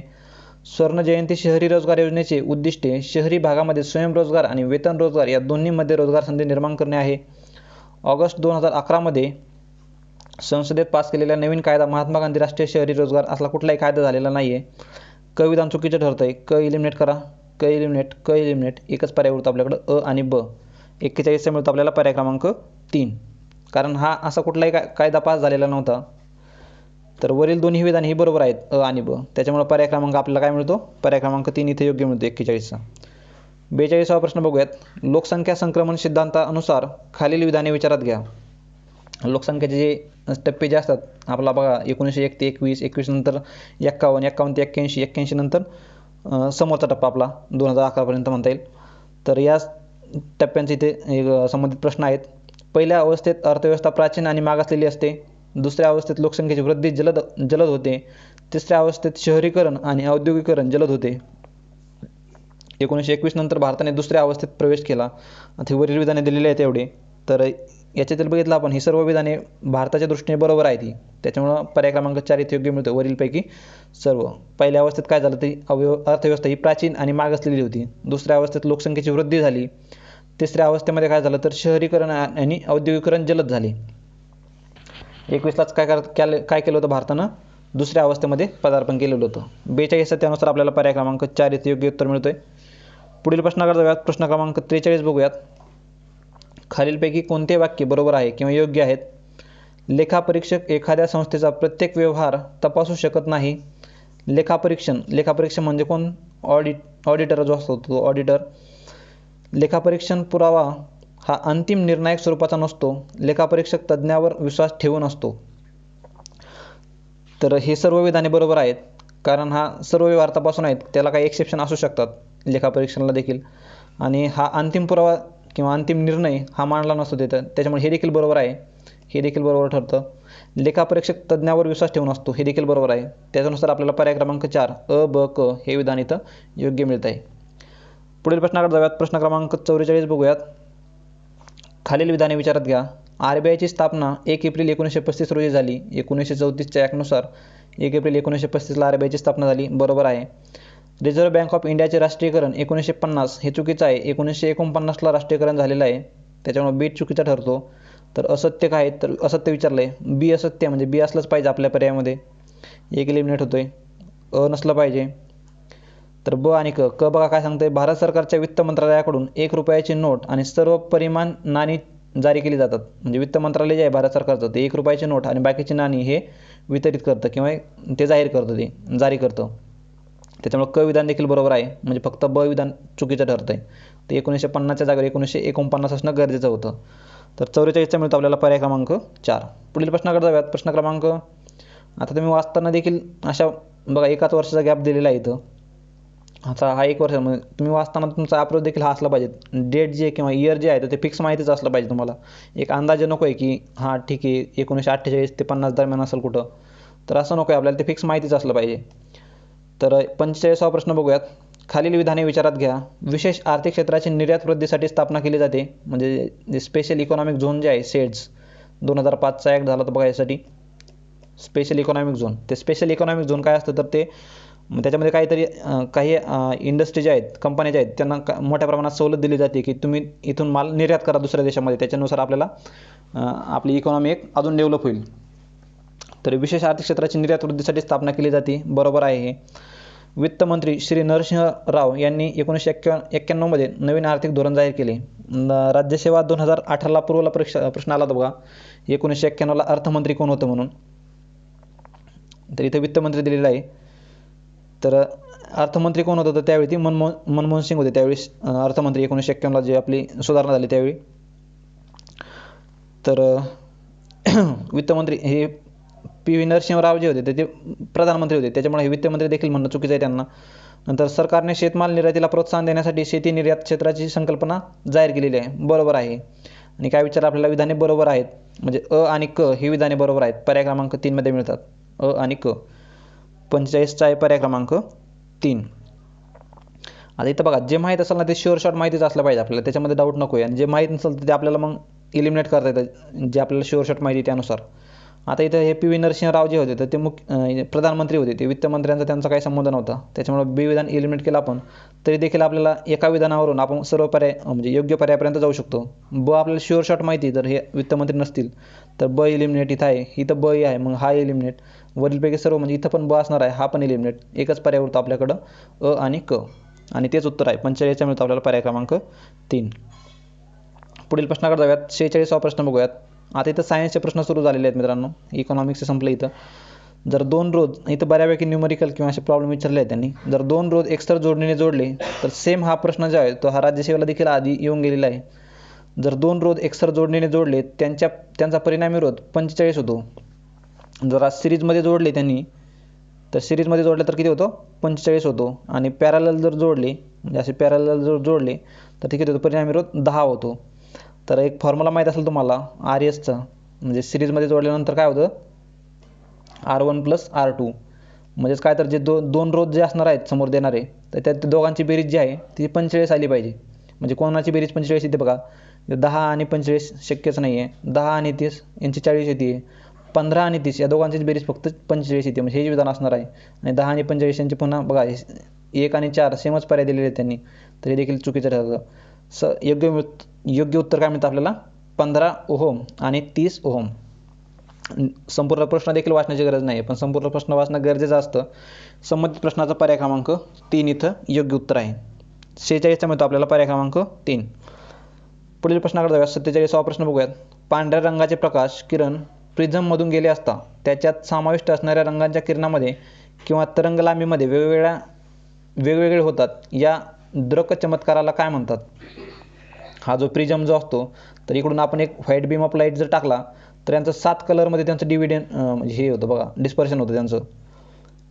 तर ते 7 कलरमध्ये डिस्पर्शन जे होतं त्याला काय म्हणतात तर त्याला म्हणतात अपस्करण किंवा डिस्पर्शन म्हणता येईल त्याला इंग्लिशमध्ये. तर ते आहे डिस्पर्शन ऑफ लाईट किंवा प्रकाशाचे अपस्करण. एक लाईट जो आहे तर त्याच्या मूळ कलरमध्ये तो डिवाईड होत चालला. तर सगळ्यात वरती काय असतो रेड आणि सगळ्यात खाली असतो व्हायलेट जांभळा. तर असं देखील विचारलं जाऊ शकतं की मुख्य लाईटपासून कोण जास्त डिवेट होतो, म्हणजे मुख्य मार्ग कोण जास्त भटकतोय. तर आर हा कमीत कमी भटकतो आणि तो कमीत कमी भटकतो त्याच्यामुळेच आपण ह्या रेड आपल्या सिग्नलमध्ये याचा वापर करतो लाल कलरचा. आणि सगळ्यात जास्त डिवेट कोण होतो तो होतो व्हायलेट. तर संबंधित प्रश्नाचा पर्याय क्रमांक 3 इथं योग्य उत्तर आहे डिस्पर्शन ऑफ लाईट. 48वा प्रश्न बघूयात. जर 0.2 ओहम इतकी विद्युतधारा 100 ओहम रोध असलेल्या तारेच्या विद्युत इस्त्रीमधून 1 मिनिटासाठी प्रवाहित केली तर किती जूल उष्मा तयार होईल? किती जुलूस तयार होईल, हा सेम प्रॉब्लेम येऊन गेलेला आहे अगोदर देखील राज्यसेवेला की कंबाईनला येऊन गेलेला आहे, आठवत नाही मला पण आलेला आहे तो. तर त्याचा फॉर्म्युला आहे बघा, H equals to I square into H equals to I square R T. तिथे तर तुम्ही हा हीट जे आहे तर इथे टाकली किंमत तुम्ही, आय काय दिलं आपल्याला 0.2, 0.2चा स्कोअर काय होईल 0.04 इंटू आर काय दिलेला आहे, रोध आपल्याला दिलेला आहे 100 ओहम, आणि टाईम काय दिलेला आहे आपल्याला 1 मिनिट. 1 मिनिट म्हणजे याला सेकंदमध्ये करा, 60 सेकंद झाले. याचा गुणाकार केला तर तुम्ही तर 6×24 240 येईल तुम्हाला, याचा जर ॲडजस्टमेंट करून घेतली तुम्ही. तर संबंधित प्रश्नाचा पर्याय क्रमांक 2 इथं योग्य उत्तर मिळतोय. 48चा मिळतो आपल्याला पर्याय क्रमांक 2. 49वा प्रश्न बघूयात. प्रदीर्घ आवर्त सारणीत डॅश डॅश ह्या दोन मूलद्रव्यांचे विकिरण संबंध आढळतो. विकिरण संबंध म्हणजे काय, डायगोनल रिलेशनशिप. डायगोनल रिलेशनशिप म्हणजेच काय, आता हे पिरियड 1 मधले हा लिथियम जो आहे, तर हा लिथियम हा मॅग्नेशियम सारखे काही प्रॉपर्टीज, काही गुणधर्म जे आहेत हे दोन्ही इलिमेंट हे सारखे दाखवतात. डायगोनली म्हणजे काय, ते एक प्रकारे असे त्यांना एक कर्णाच्या स्वरूपात किंवा असे तिरकस जे आहेत ते सारख्या गुणधर्म दाखवतात. तर त्यांना काय म्हणतात, विकिरण संबंध म्हणतात त्यांना. तर अशा विकिरण संबंधांच्या जोड्या म्हणजे असणारे मूलद्रव्य कोणते ते विचारले त्यांनी. तरी सर्वच मूलद्रव्य हे विकिरणाचे संबंध दाखवतात, वरीलपैकी सर्व. त्याच्यामुळे पर्याय क्रमांक 4 इथे योग्य उत्तर मिळते आपल्याला. पुढील प्रश्नाकडे जाऊयात. 50वा प्रश्न बघूयात. एका 257 ग्रॅम वजनाच्या चेंडूचा वेग 257 मीटर पर सेकंद असेल तर त्याची तरंग लांबी डॅश डॅश मीटर इतकी आहे, आणि तिथं हाईट दिलेली आहे त्यांनी. तर याचा आपल्याला लॅम्बडाचा फॉर्म्युला माहिती आहे बघा. लॅम्बडा म्हणजे काय, तरंग लांबी जे आहे, lambda is equals to h/mv असा फॉर्म्युला आहे. याच्यानुसार जर तुम्ही कॅल्क्युलेशन केलं तर तुम्हाला याचं उत्तर मिळून जाईल 10⁻⁻35. काय त्याचा, lambda is equals to h/mv. पुढील प्रश्न बघूयात. 51वा प्रश्न. इथिलीनच्या रेणूमध्ये एकूण किती सिग्मा बॉन्ड असतात. इथिलीनच्या रेणूमध्ये म्हणजे काय, तर 3 प्रकारचे असतात बघा. एक अल्केन असतो, अल्केन, इथे शेवटच्या नावावरून लक्षात ठेवा फक्त, अल्किन असतो एक दुसरा, अल्किन, आणि अल्काइन, ALKYNE. तर इथं काय असतो, तर हा अल्किन दिलेला आहे आपल्याला 2 नंबरचा. अल्किनमध्ये विचारलं आहे त्यांनी. यांचे फॉर्म्युला देखील आहेत बघा, CnS2n+2. एवढं डिटेल बघू तुम्ही सायन्समध्ये वाचून घ्या, बस्के सरांच्या बुकमध्ये देखील दिलेलं आहे चांगले. तर इथिलीनचे हा एक त्याचा स्ट्रक्चरल फॉर्म्युला आहे, आणि याच्यामध्ये आपल्याला काय सिग्मा बॉन्ड किती आहे ते विचारलं आहे त्यांनी. तर सिग्मा बॉन्ड म्हणजे काय, तो सिंगल बॉन्ड जो असतो तो सिग्मा बॉन्ड असतो. तर हा एक सिग्मा बॉन्ड आहे, हा एक सिग्मा बॉन्ड, हा एक, आणि ह्या दोनपैकी एक सिग्मा बॉन्ड असतो आणि एक दुसरा पाय बॉन्ड असतो. तर असे किती बॉन्ड झाले, तर हे 4 आणि मधला एक 5, म्हणजे 5 बॉन्ड. पर्याय क्रमांक 2 मध्ये मिळतं आपल्याला 5 सिग्मा बॉन्ड. 51चा आहे पर्याय क्रमांक 2. पुढील प्रश्नाकडे जाऊयात. 52वा प्रश्न बघूयात. खालीलपैकी कोणत्या संघात इंद्रिय पातळीचे संघटन आढळते. इंद्रिय पातळीचे संघटन म्हणजे काय, एक प्रकारे त्यांचं ऑर्गन लेवलचं डेव्हलपमेंट झालेली असते. कारण पोरीफेरा नंतर प्रोटोझोआ हे जे आहेत तर काहीतरी सेल्युलर फॉर्ममध्येच असतात, ते त्यांची पूर्ण बॉडी डेव्हलप झालेली नसते अजून. तर संबंधित प्रश्नाचं प्लॅटी हेल्मिन्थिस हे योग्य उत्तर आहे. 52चा मिळतो आपल्याला, त्यानुसार पर्याय क्रमांक 3. पुढील प्रश्नाकडे जाऊयात. 53वा प्रश्न बघूयात. झुरळाच्या उदरामध्ये टर्गा आणि स्टर्ना यांचा खरा क्रम हा आहे. टर्गा आणि स्टर्ना, तर हे खूपच फॅक्च्युअल आहे. हे पर्याय क्रमांक 4. टर्गा जे असतात ते 10 असतात, आणि स्टर्ना जे आहेत ते 9 असतात. 53चा मिळतो आपल्याला पर्याय क्रमांक 4. 53चा मिळतो आपल्याला पर्याय क्रमांक 4, आणि 52चा होता पर्याय क्रमांक 3 प्लॅटी हेल्मिन्थिस. आता इथे तुम्हाला टर्गा आणि स्टर्नामध्ये जर बघायचं झालं तर इथे दिलेलं बघा डायग्राममध्ये. टर्गा म्हणजे काय असतात, तर हे बघा तुम्ही स्टर्ना दिसतात. हे जे असतात ना, हे असे बॉक्स टाईप बनवलेत ना, तर ह्याला एक स्टर्ना म्हणता येईल. जेव्हा झुरळ असा उलटा करून बघितला आपण तर असे आपल्याला पॅचेस दिसतात त्याच्यावरती, तर एका ह्याला काय म्हणायचं आपण, स्टर्ना म्हणायचं. आणि असे स्टर्ना किती असणार आहेत आपल्याकडं, असे स्टर्ना 9 आहेत. आणि वरून जर बघितलं आपण त्याला, आता वरच्या भागावरून जर बघितलं आपण हे पंखाच्या खाली, तर तरी देखील आपल्याला असे पॅचेस दिसतात, तर ते असे 10 असतात. तर अशा प्रकारे हे टर्गा किती असतात, 10, आणि स्टर्ना असतात 9. हे खूपच फॅक्च्युअल आहे. अशा प्रश्नाचं शक्यतो माहीत नसेल तर अटेम्प्ट करणं थोडंसं रिस्की आहे ते. पण याच्यामध्ये देखील तुम्ही माहीत नसेल तर एक लॉजिक लावू शकत होता. कारण टर्गा आणि स्टर्ना यांचा क्रम विचारला त्यांनी. सारखी संख्या तर नसणारच आहे, आणि सारखी जर संख्या असती तर प्रश्नाचं स्वरूप देखील बदललं असतं. सारखी संख्या असती तर प्रश्न कसा विचारला असता, की झुरळाच्या उदरामध्ये टर्गा आणि स्टर्ना यांची संख्या किती असते किंवा ह्या किती असतात, आणि एकच दिलं असतं. डायरेक्ट 9, 10, 11, 12 असा पर्याय दिला असता. इथं 9, 10, 11 आणि 12. आणि बघा इथं वेगवेगळे आहेत, त्याच्यामुळे त्यांनी पर्याय देखील वेगवेगळे दिलेले आहेत. पण 2 पर्यायामध्ये बघा टर्गा 10 आणि स्टर्ना 10, इथं पण 10, 10, 9, 9. त्याच्यामुळे हा पर्याय आणि हा पर्याय एलिमिनेट होतो. त्या 2 मध्ये तुम्हाला खेळायचं आहे, मग रिस्क घ्यायची आहे. 50-50% लागलं तर बरोबर लागू शकतो, नाही तर चुकू शकतो. तर हे 50% मध्ये तुम्ही शक्यतो मारलंच पाहिजे मग. तर संबंधित प्रश्नाचा पर्याय क्रमांक 4 इथे योग्य उत्तर मिळतोय. 54वा प्रश्न बघूयात. मॅलियस इन्कस स्टॅपस यांना असे सुद्धा म्हणतात. आता मॅलियस इन्कस स्टॅपस जे दिसतात तुम्हाला इथं, मॅलियस इन्कस आणि हे स्टॅपस आहे बघा मध्ये इथे दिसतोय हा. आता मॅलियस इन्कस स्टॅपस जे काय आहे तर ते आहेत इयर ऑसिकल्स. हे आपल्या कानामधले हाड आहेत ते इयर ऑसिकल्स, त्यांना इयर ऑसिकल्स असं म्हटलं जातं. पुढील प्रश्नाकडे जाऊयात. प्रश्न क्रमांक 55 बघूयात. पिवळ्या हिरव्या रंगाच्या शेवाळ वनस्पतींना डॅश डॅश असे संबोधतात. पिवळ्या हिरव्या रंगाच्या शेवाळ वनस्पतींना काय म्हणतात, तर झॅन्थोफायसी म्हणतात त्यांना, झॅन्थोफायसी. पिवळ्या हिरव्या रंगाच्या, पिवळ्या हिरव्या म्हणजे काय, येलो ग्रीन अल्गी जी असते तर ते येलो ग्रीन अल्गीला काय म्हणतात, झॅन्थोफायसी. पुढील प्रश्नाकडे जाऊयात. 56वा प्रश्न बघूयात. 56 प्रश्न काय सांगतोय, म्युकोरेल्स. आता हा म्युकोरेल्स तुम्ही संबंधित म्हणजे आताच्या कंडिशनमध्ये देखील तुम्ही लावू शकता. म्युकोरेल्स आपला म्युकोरमायकोसिस जे आहे तर त्याला बघा त्यानुसार लक्षात ठेवू शकता. म्युकोरमायकोसिस कशामुळे होतं आपल्याला, ब्लॅक फंगसमुळे हा म्युकोरमायकोसिस होतोय. तर म्युकोरेल्स त्याच्यानुसार आपण जरी बघितलं तर ब्लॅक मोल्ड जे आहे ते मोल्डसपासून तो म्हणता येईल आपल्याला. म्युकोरेल्स या कवकवर्गीय वनस्पतींना डॅश डॅश असे म्हणून ओळखतात. ह्याला का म्युकोरेल्सला काय म्हणतात, ब्लॅक मोल्ड्स. पर्याय क्रमांक 1 ब्लॅक मोल्ड्स. 56चा मिळतो पर्याय क्रमांक 1. 57वा प्रश्न बघूयात. बंची टॉप हा रोग कशावर होतो, तर तो केळीवर होतो. पानं जळल्यासारखे दिसतात बघा त्यांची. तर पर्याय क्रमांक 4 इथे योग्य उत्तर मिळतोय. 58वा प्रश्न बघूयात. UIP म्हणजेच काय तर त्याचा फुल फॉर्मच विचारला त्यांनी आपल्याला संबंधित प्रश्नामध्ये. UIP हा म्हणजे बाकीचे डिटेल इन्फॉर्मेशन दिली आहे त्यांनी. 85 मध्ये सुरू झाला आणि UIPचा फुल फॉर्म काय, तर तो आहे युनिव्हर्सल इम्युनायझेशन प्रोग्राम. एक प्रकारे काय सर्वांनाच लसीकरण प्रोव्हाइड करायचं आहे इथून म्हणजे बालकांना. तर त्याच्यामध्ये 12 डिसीजेस आहेत, त्या टप्प्याटप्प्याने वाढत गेलेले आहेत. तर अशा 12 लसींचं याच्यामध्ये बालकांना दिले जातात. त्यालाच मिशन इंद्रधनुष असं देखील 2015 मध्ये मिशन इंद्रधनुष असं म्हटलं गेलेलं आहे त्याला. तर संबंधित प्रश्नाचा युनिव्हर्सल इम्युनायझेशन प्रोग्राम हे त्याचा फुल फॉर्म आहे.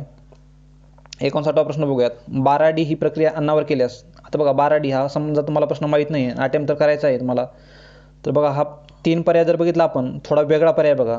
क्लॉस्ट्रिडियम बोट्युलिनस एवढा अवघड नाव देऊन त्यांनी पर्याय टाकलेला आहे. बाकीचे पर्याय बघा खूप सिंपल आहेत. उष्णतेची प्रक्रिया ही 12 जीवाणू मारते आणि 12 विविध पद्धती आहेत आणि जिवंत राहणाऱ्या जंतूंचा नाश करते. खूप साधे आहेत. पण याच्यामध्ये बघा तिसऱ्यामध्ये क्लॉस्ट्रिडियम बोट्युलिनस चा अंतर्गोलाच्या संख्येत 10⁻12 पटीने कपात होते.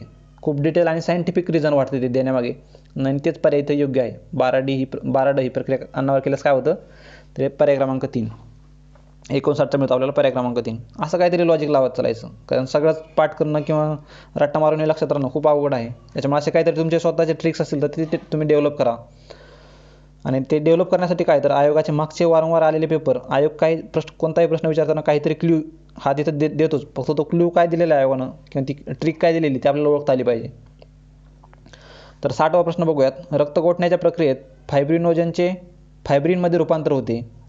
तर याच्यामध्ये हा प्रश्नच इनकम्प्लीट वाटतोय आणि विचारायचं काय नेमकं त्यांना ते पण कळत नाही आहे. पण संबंधित प्रश्नाचा पर्याय क्रमांक 1 जो आहे तर हा योग्य दिलेला आहे. 60चा आहे पर्याय क्रमांक 1. रक्त गोठण्याच्या प्रक्रियेत फायब्रिनोजेनचे फायब्रिनमध्ये रूपांतर होते. हा रक्त गोठण्याच्या प्रक्रियेतील शेवटचा टप्पा आहे व यात अनेक घटकांचा सहभाग आहे.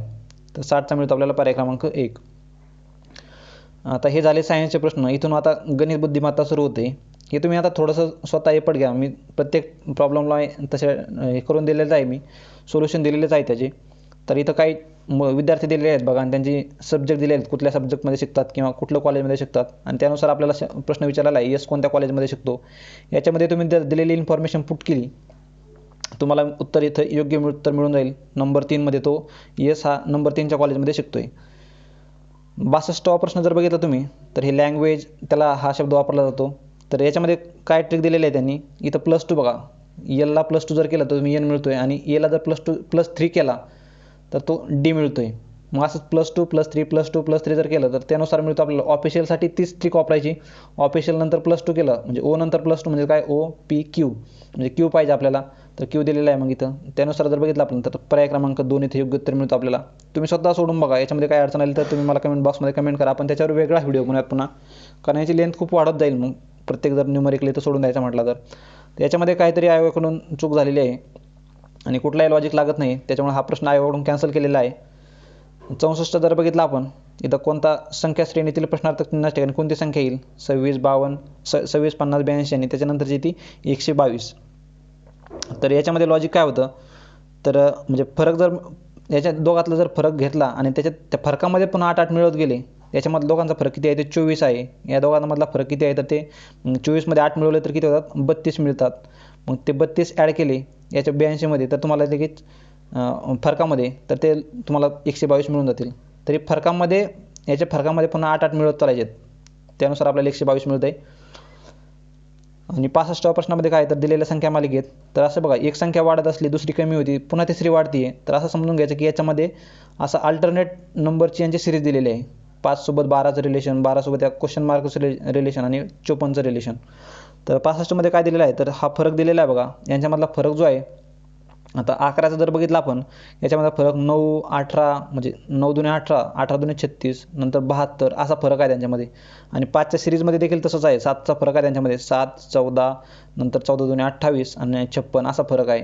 तर याच्यानुसार आपल्याला पर्याय क्रमांक 3 योग्य मिळतो. इथं 66 देखील तसंच सोडून दिलेला आहे. इथं तुम्हाला डायग्राम देखील पुटअप करून दिलेला आहे, त्यानुसार आपल्याला पर्याय क्रमांक ई इथं योग्य उत्तर मिळतोय. त्यांनी विचारलेलं काय शेवटी तर बीच्या डाव्या बाजूस जो आहे, म्हणजे बीच्या डाव्या बाजूस म्हणजे काय डी येतो आणि डीच्या ईशान्य दिशेस काय येतो ई येतो. त्याच्यानुसार पर्याय क्रमांक 4 मिळतो आपल्याला. आणि हे पण सेमच आहे. पेन म्हणजे यांची जी बेरीज करायची, बेरीजेचे दुप्पट करायचं. यांची बेरीज बघितली आपण पेनची तर 70 येते आणि त्याच्या दुप्पट झाले बेरीज येते 35 येते आणि त्याच्या दुप्पट केलं तर 70 येतोय. त्यानुसारच आपण डस्टरचे जर केलं, डस्टरचे आपल्याला बेरीज जर बघितली आपण DUSTची म्हणजे डीला किती आहे, मग डीला 4 आहे, त्यानुसार जर बघितलं आपण 4, यूचा पण बघा किती, यूचा 21, तर ह्याच्यानुसार जर केलं आपल्याला याची बेरीज 87 मिळते आणि त्याची दुप्पट केली तर 174 मिळतो. आता इथं देखील हा 68 मी तुम्हाला इथं सोडून दिलेला आहे, तुम्ही इथं तेच चेक करू शकता. इथं चौकोन दिलेले आहे, हे तर सर्वांनाच माहिती असेल बुद्धिमत्तामध्ये. 6च्या अपोजिट जो असणार आहे, मग असं फिरत फिरत चालतं आणि 1च्या अपोजिट कोण आहे विचारलं आपल्याला, त्यांना 1च्या अपोजिट 3 असणार आहे. त्यानुसार पर्याय क्रमांक 4 इथं योग्य ठरतो. हे खूप साधा प्रश्न आहे, इथं एवढंच पुट करायचं, हे सॉल्व करा तुम्ही, मिळून जाईल तुम्हाला इथं उत्तर. 1600चे 60% म्हणजे 1600चे 60% म्हणजे अशी मांडणी करता येईल तुम्हाला. आणि हे एक्सच्या 80% म्हणजे एक्स बरोबर एक्सच्या 80%, हे सॉल्व करा म्हणजे काय, ह्या 80ला आणि ह्याला इकडे पाठवा आणि एक्स बरोबर त्याचं काय कॅल्क्युलेशन करून घ्या. आता हा टाकीचा आणि नळाचा प्रश्न आहे बघा. याच्यासाठी सरळ फॉर्म्युला आहे असा, XY आपण Y - X केला तुम्ही, तुम्हाला सरळ 12 उत्तर मिळून जाते. 12 तासात ती टाकी ही खाली होईल. नंतर 72वा प्रश्न जर बघितला तर सेम आहे, खूप असं काही कॉम्प्लिकेटेड नाही आहे, तुम्ही हे सोडू शकता. इथं सोडून देखील दिलेला आहे मी तो. नंतर 20 मजुरांचा प्रश्न आहे बघा, हा देखील खूप सिंपल प्रश्न आहे. इथं 15 दिवस त्यांना लागतील. नंतर 74वा प्रश्न येतो व्यस्त चलनात. व्यस्त चलनात म्हणजे काय तर एक्स जो असेल तर त्याच्या व्यस्त चलनात 1/y हा असणार आहे एक्स बरोबर 1/y, म्हणजे y काय असणार मग 1/x. म्हणजे एक्स जर 9 असेल म्हणजे दोघांचा गुणाकार जर बघितला आपण, एक कॉन्स्टंट मिळणार आपला, हा के काय येतो एक कॉन्स्टंट आहे, एक कॉन्स्टंट मिळणार. आणि दोघांचा गुणाकार काय, एक्स बरोबर 3 दिला आहे आणि y बरोबर 4 दिला आहे, दोघांचा गुणाकार 12 यायला हवा. पण आपल्याला एक्स दिलेला आहे 9 आणि मग त्याच्यानुसार आपण काढू शकतो एक्स बरोबर 9 किंमत टाकली आपण, एक्सच्या जागेवर 9, हा 9 काय होईल 12/9 होईल. y बरोबर त्याच्यामुळे काय मिळेल आपल्याला 4/3. 75वा प्रश्न बघूयात. इथं 75वा प्रश्न देखील सोडून दिलेला आहे मला, तुम्ही तिथं बघू शकता. 76वा प्रश्न बघूयात. आता इथून 76 थोडंसं करंट अफेअर सुरू झालेलं आहे आणि करंट अफेअर आपल्याला आता ते कामाचं नाही, कारण हे 2018चा पेपर आहे, म्हणजे याच्यामध्ये 17चा करंट अफेअर विचारला असणार आहे. 17चा करंट अफेअर आपल्याला जास्त काही कामाचा नाही आहे, पण प्रश्नांचं स्वरूप समजून घेणं आपल्याला त्यासाठी हे प्रश्न महत्त्वाचे आहेत. 76वा प्रश्न काय सांगतोय बघूयात. नुकतेच भारतीय नौदलात समाविष्ट पाणबुडी INS कलवरी कोणत्या देशाच्या सहकार्याने निर्माण केली. प्रोजेक्ट 75 माहीत असेल, तुमच्या वाचनात आले असेल बघा. प्रोजेक्ट 75 अंतर्गत आपण काय एक 6 सबमरीन इथं सुरू करणार आहोत. INS कलवरी, खंदेरी, करंज आणि वेला, वागीर आणि वाक्षीर हे 4 आपण सबमरीन पाणबुड्या ज्या आहेत त्याच्यामध्ये तयार करणार आहोत. या प्रोजेक्ट 75 मध्ये फ्रान्स या देशाचं सहकार्य आपल्याला लाभलेलं आहे. 76चा त्यानुसार आपल्याला पर्याय क्रमांक 3 इथे योग्य उत्तर मिळतोय. पुढील प्रश्नाकडे जाऊयात. 77वा प्रश्न बघूयात. डॅश डॅश यावर्षीचा, आता हा बिलकुल कामाचा नाही आपला प्रश्न, पण कसा विचारला जाऊ शकतो यावर्षी ते देखील आपल्याला महत्त्वाचं आहे. बेलन डीवर पुरस्कार मिळवणारा क्रिस्टियानो रोनाल्डो हा कोणत्या क्लबकडून खेळतो? तर तो आहे रिअल माद्रिदकडून खेळत होता तेव्हा. तर आता तुम्ही बघून ठेवा विकिपीडियावर की त्याचं नाव आठवणं मला एक्झॅक्टली आता, तर कुठल्या क्लबकडून तो खेळत आहे.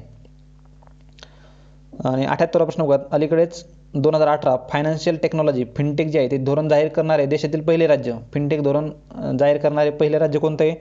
तर 78चं त्यानुसार आपल्याला पर्याय क्रमांक 1 इथं योग्य उत्तर मिळतो. आणि शक्यतो अशा प्रश्नांमध्ये काय करायचं, तुम्हाला अटेम्प्ट करायचं असेल आणि उत्तर माहीत नसेल, असा राज्यांचा जेव्हा प्रश्न विचारला जातो ना, तर तेव्हा महाराष्ट्राचा एखादा नंबर जेव्हा पहिला येतो तेव्हाच हा प्रश्न तिथं स्पेसिफिकली जास्त करून विचारला जातो. तर अशा वेळेस पहिला क्रमांक किंवा पहिले राज्य सुरू करणारे असेल तर महाराष्ट्र ऑप्शन जर असेल, तर तुम्हाला माहीत नसताना तुम्हाला एखादा तुक्का मारायचा असेल, तुम्ही महाराष्ट्राला प्रिफर केलं पाहिजे. आणि तुम्ही मागचे पेपर जरी बघितले तुम्हाला त्याच्यावरून एक अंदाज येऊन जाईल की हो खरंच महाराष्ट्रात म्हणजे महाराष्ट्र जर पर्याय असेल पर्यायामध्ये, तर महाराष्ट्राचे पर्याय तिथं योग्य दिलेलं आहे आयोगाने. 79वा प्रश्न बघूयात आता. पाणी पितो मी जरा.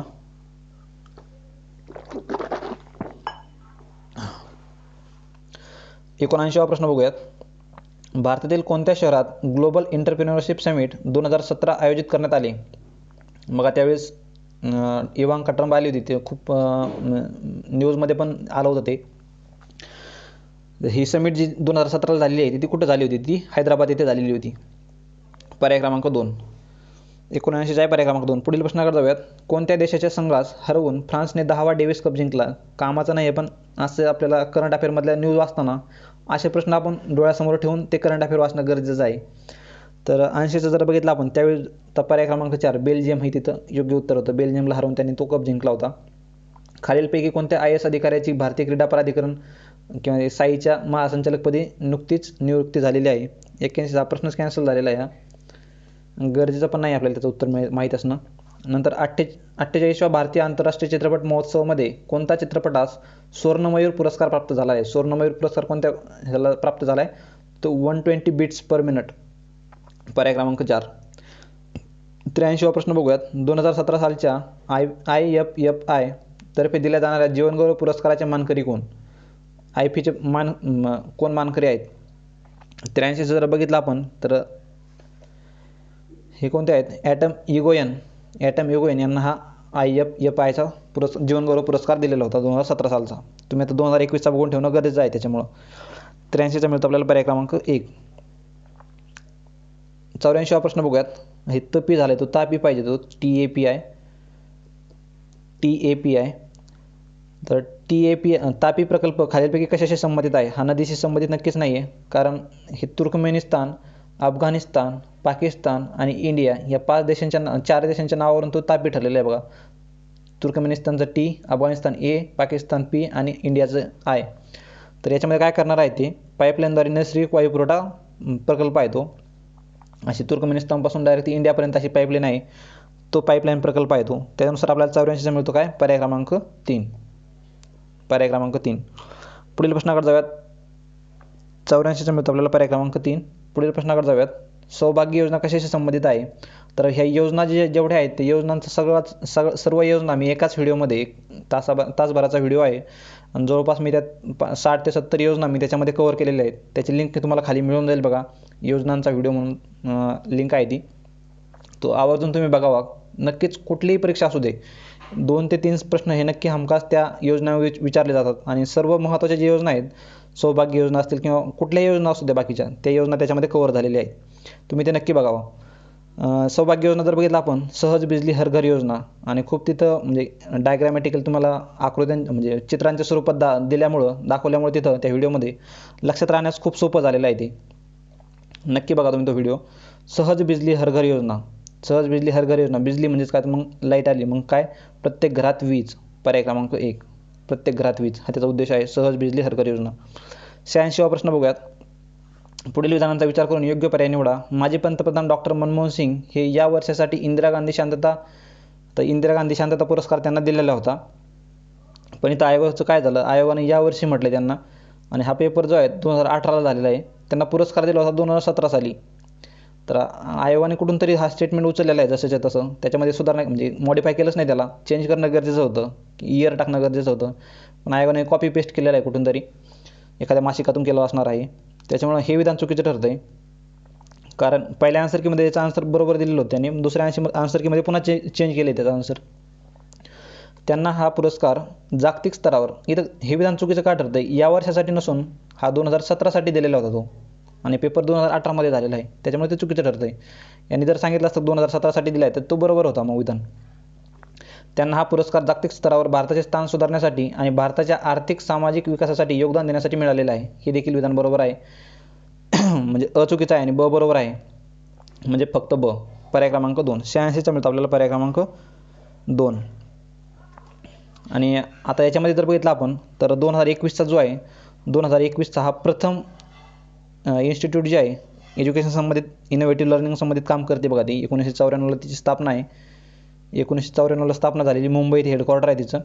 तर त्या संस्थेला, प्रथम संस्थेला 2021चा हा इंदिरा गांधी शांतता पुरस्कार दिलेला आहे. 87वा प्रश्न बघूयात. स्पेसएक्स, एलॉन मस्क जे स्पेसएक्स, एलॉन मस्कची कंपनी आहे बघा ही. स्पेसएक्सच्या खाजगी मंगळयान मोहिमेसाठी खालीलपैकी कोणता प्रक्षेपक पाठवण्यात आला आहे? तो फाल्कन हेवी. फाल्कन हेवी हा तिथं प्रक्षेपक पाठवण्यात आलेला आहे. ही स्पेसएक्स देखील खूप महत्त्वाची आहे. आणि नुकताच 2021चा time magazine person of the time magazine जो आहे, time person of the year 2021 जो आहे तो इलॉन मस्कला जाहीर केलेला आहे. तर त्याच्यामुळे देखील हे खूप महत्त्वाचं आहे. आणि जगातील श्रीमंत लोकांच्या यादीमध्ये देखील काही मासिकांनी त्याला प्रथम स्थान दिलेलं आहे. त्याच्यामुळं स्पेसएक्स अजून देखील महत्त्वाचं ठरतं आहे. तर 87च्या त्यानुसार आपल्याला पर्याय क्रमांक 3 इथे योग्य मिळतो. पुढील प्रश्नाकडे जाऊयात. 88वा प्रश्न बघूयात. बंधन एक्सप्रेस खालीलपैकी कोणत्या 2 देशांदरम्यान धावते? आता इथं थोडंसं लॉजिक जरी लावलं तुम्ही, की एवढा प्रश्न विचारला आपल्याला, म्हणजे कोणत्या 2 देशादरम्यान, म्हणजे भारत नेपाळ दरम्यान जर धावली तर हा म्हणजे खूप न्यूज होत नाही किंवा अशी विशेष काही बातमी होत नाही त्याची.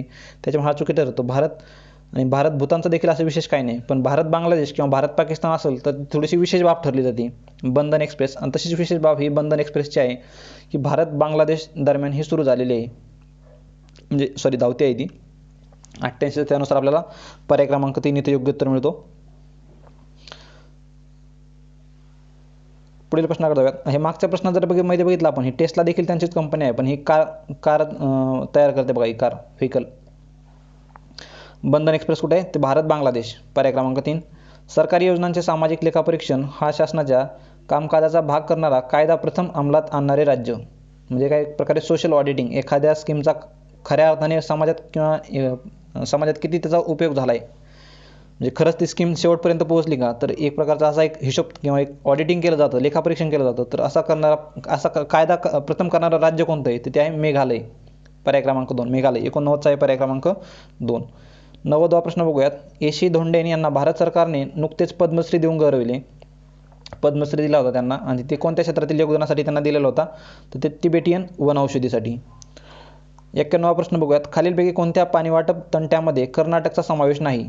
आता पाणीवाटप तंटा जो आहे, तर हा पहिला वंशधारा जो आहे, वंशधारा हा इथं जर बघितलं, हा बघा पाणीतंटा वंशधाराचा आहे. हा ओडिसा आणि इथं आंध्र प्रदेश या 2 राज्यांदरम्यान आहे तो. त्याच्यामध्ये कर्नाटकचा काही संबंध येत नाही. बाकी सर्वांमध्ये कर्नाटकचा संबंध येतो, फक्त वंशधारामध्ये काही येत नाही. बाकी महादाई, गोदावरी आणि कृष्णा यात सगळ्यात कर्नाटकचा समावेश आहे. 91चा आपल्याला पर्याय क्रमांक 1 इथं योग्य उत्तर मिळतो. पुढील प्रश्नाकडे जाऊयात. प्रश्न क्रमांक 92 बघूयात. Doctor B.R. आंबेडकरांनी संविधानाच्या कोणत्या कलमास भारतीय संविधानाचा आत्मा, इथं पॉलिटीचे प्रश्न सुरू होत आहेत पुन्हा. आता भारतीय संविधानाचा आत्मा म्हणजेच काय, तर त्यांना काय म्हणायचं होतं? Soul of the Indian constitution. खूप महत्त्वाचं कलम असं तर ते आहे कलम 32. कारण आपले कुठलेही राईट जर व्हायलेट झाले किंवा आपल्या गदा आली अधिकारांवर, तर आपण न्यायालयात त्याच्यासाठी दाद मागू शकतो. रिटच्या स्वरूपात आपल्याला सर्वोच्च न्यायालय त्याच्यामध्ये काय देऊ शकतं? आपल्याला न्याय देऊ शकतं. तर ते आहे कलम 32. कलम 32. पुढील प्रश्नाकडे जाऊयात. प्रश्न क्रमांक 93 बघूयात. भारताच्या संविधानाच्या अंतर्गत विषय आणि सूची यांच्या जोड्यापैकी कोणती जोडी अयोग्य आहे? तर सूची दिलेल्या आहेत बघा 7th शेड्यूलमध्ये, 7व्या अनुसूचीमध्ये संघसूची, राज्यसूची आणि समवर्ती सूची. तर याच्यातील कोणता विषय जो आहे तो चुकीचा दिलेला आहे असं म्हणायचं त्यांना. तर हा स्टॉक एक्सचेंज जो आहे स्टॉक एक्सचेंज आणि फ्युचर पेमेंट जे असतात तर ते केंद्र सूचीमध्ये असतात, समवर्ती सूचीमध्ये नाही. हे चुकीचं आहे. बाकी जंगले समवर्ती सूचीत बरोबर आहे. पोस्ट ऑफिस हे केंद्र सूचीमध्ये आणि सार्वजनिक आरोग्य हे राज्य सूचीमध्ये असतं. तर संबंधित प्रश्नाचा पर्याय क्रमांक 2 इथे योग्य उत्तर आहे. 94 प्रश्न बघूयात. विजय गोखले यांची भारताच्या परराष्ट्र सचिव नुकतीच नेमणूक करण्यात आली आहे. त्यांच्या संदर्भात खालीलपैकी कोणते विधान चुकीचे आहे? त्यावेळेसचा करंट अफेअरचा प्रश्न होता. आता काही विशेष महत्त्वाचा नाही येतो. तर बाकी सर्व बरोबर आहेत. फक्त हे गोखले हे मूळचे मुंबईकर होते, हे चुकीचं आहे. ते मुंबईकर नसून पुणेकर होते. ते पुणेकर होते. त्याच्यामुळं 4 विधान चुकीचं आहे. नंतर ते IAPS अधिकारी होते. चीनविषयक प्रश्न म्हणजे फॉरेन सेक्रेटरी होते बघा, 32वे फॉरेन सेक्रेटरी ते विजय केशव गोखले. तर संबंधित प्रश्नाचा पर्याय क्रमांक 4 हा चुकीचा आहे. 95 प्रश्न बघूयात. भारतीय राज्यघटनेच्या निर्मितीदरम्यान संविधान सल्लागार म्हणून कोणाची नियुक्ती केली? संविधान सल्लागार कोण होते? तर ते BN राव होते बघा, BN राव. हे तिघं भाऊ आहेत बघा, BN राव होते आणि BN राव म्हणजे बेनेगल रामाराव होते ते. हे दोघं पण भाऊ आहेत त्यांचे. हे RBIचे गव्हर्नर देखील राहिलेत आणि UNOमध्ये देखील यांनी काम केलेलं आहे आणि हे खासदार देखील राहिलेले आहेत. तर हे BN राव खूप महत्त्वाचे आहेत. संविधान सल्लागार म्हणून त्यांनी काम केलेलं आहे, BN राव. पर्याय क्रमांक 1. 96 प्रश्न बघूयात. कोणत्या घटनादुरुस्तीद्वारे मूलभूत कर्तव्यांचा भारतीय राज्यघटनेत समावेश करण्यात आलेला आहे? आत्ता झालेल्या राज्यसेवा मुख्यमध्ये देखील हा प्रश्न आलेला आहे. सेम म्हणजे थोडासा याच्यामध्ये अजून थोडंसं डिटेलमध्ये जाऊन इथं फक्त 42वी विचारले आहे. तिथं सोबत अजून 86वी घटनादुरुस्ती देखील याचे विचारलं होतं. कारण 86वी घटनादुरुस्ती शिक्षणासंबंधीची जी मूलभूत कर्तव्य जे आहे पालकांचं ते ॲड केल्यामुळं ते देखील याच्यामध्ये येऊ शकतं. तर संबंधित प्रश्नाचा पर्याय क्रमांक 1 इथं योग्य उत्तर मिळतोय. 96चा मिळतो पर्याय क्रमांक 1. कारण मूलभूत कर्तव्य जे आहे ते 42वी घटनादुरुस्ती जी झाली होती 1976 रोजी, तर त्यानुसार ही मूलभूत कर्तव्य राज्यघटनेत समाविष्ट करण्यात आलेले आहेत. 97 प्रश्न बघूयात. संसदेने पक्षांतरबंदी कायदा कोणत्या घटनादुरुस्ती कायद्यानुसार संमत केला? तर बघा 1984ला नुकतेच इंदिरा गांधींची डेथ झाली होती बघा आणि त्यांची हत्या झाली होती आणि लगेच राजीव गांधींना पंतप्रधान केलं होतं. आणि विशेष म्हणजे त्यांच्याकडे 414चं बहुमत होतं. एवढं बहुमत कोणालाच भेटलं नाही आजपर्यंत. 414 बहुमत त्यांना मिळालं होतं आणि त्यावेळेस त्यांना भीती होती की आपली काही मेंबर हे सोडून जाऊ शकतात पार्टी. आणि त्यांनी लगेच 1985मध्ये एक घटनादुरुस्ती करून 52वी घटनादुरुस्ती करून 1985ला झालेली कायदा केला की कुणी जर पार्टी सोडून जर गेलं तर त्याचं काय ते सदस्यत्व रद्द होणार आहे. पक्ष जर सोडला त्यांनी तर ते रद्द होणार. 1/3 सदस्य जर गेले पूर्ण पार्टीतले तर ते नाही होणार, पण त्याच्यापेक्षा जर कमी गेले तर ते त्यांचं सदस्यत्व रद्द होणार. त्यानुसार त्यांनी 52वी घटनादुरुस्ती 1985ला केली होती पक्षांतरबंदीसाठी. तर 97चा मिळतो आपल्याला पर्याय क्रमांक 2. 98वा प्रश्न बघूयात. खालील विधाने लक्षात घ्या. MC सेटलवाड हे भारताचे पहिले महान्यायवादी होते.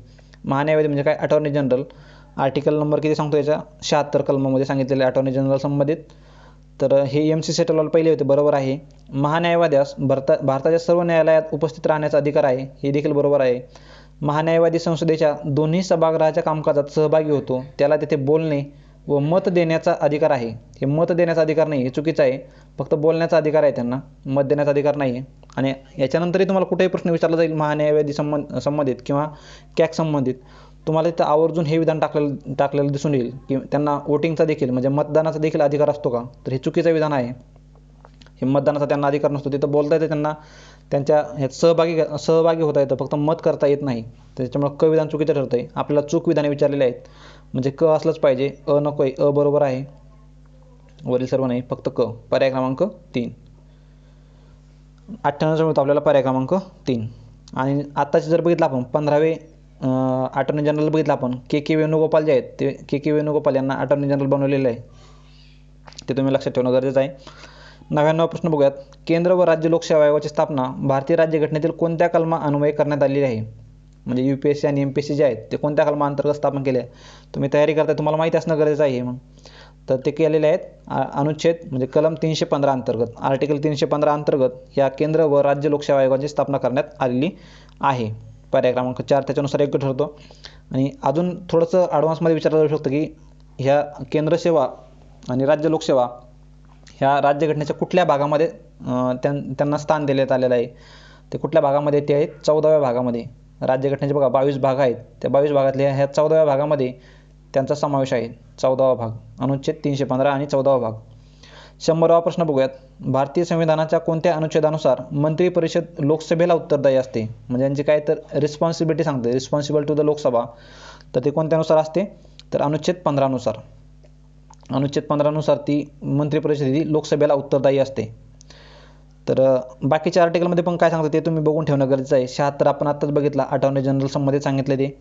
नंतर केंद्राचा एक्झिक्युटिव्ह पॉवर जे आहे तर ते हेच सांगितलेले आहेत 73मध्ये. आणि 74मध्ये काय सांगितलं आहे? काउन्सिल ऑफ मिनिस्टर जे असते ती राष्ट्रपतींना एक मदत करण्यासाठी मंत्रिमंडळ हे अनुच्छेद 74मध्ये सांगितलेलं आहे. आणि त्यांची जबाबदारी जी आहे ती 75मध्ये, ते लोकसभेला जबाबदार असतात. तर अशा प्रकारे आपण बघितले मित्रांनो 100 प्रश्न. तर इथं 100 प्रश्न डिस्कस झालेले आहेत. तर व्हिडिओ कसा वाटला तुम्हाला नक्कीच आवर्जून सांगावा. आणि अजून काही माझ्याकडून तुम्हाला म्हणजे अपेक्षा असतील कुठल्या टॉपिकवर व्हिडिओ बनवावा ते देखील तुम्ही मला कमेंट बॉक्समध्ये सांगा. व्हिडिओ आवडल्यास नक्कीच आपल्या मित्रांसोबत शेअर करा. तर ऑल द बेस्ट तुम्हाला एक्झामसाठी. Thank you so much. थांबेत मित्रांनो.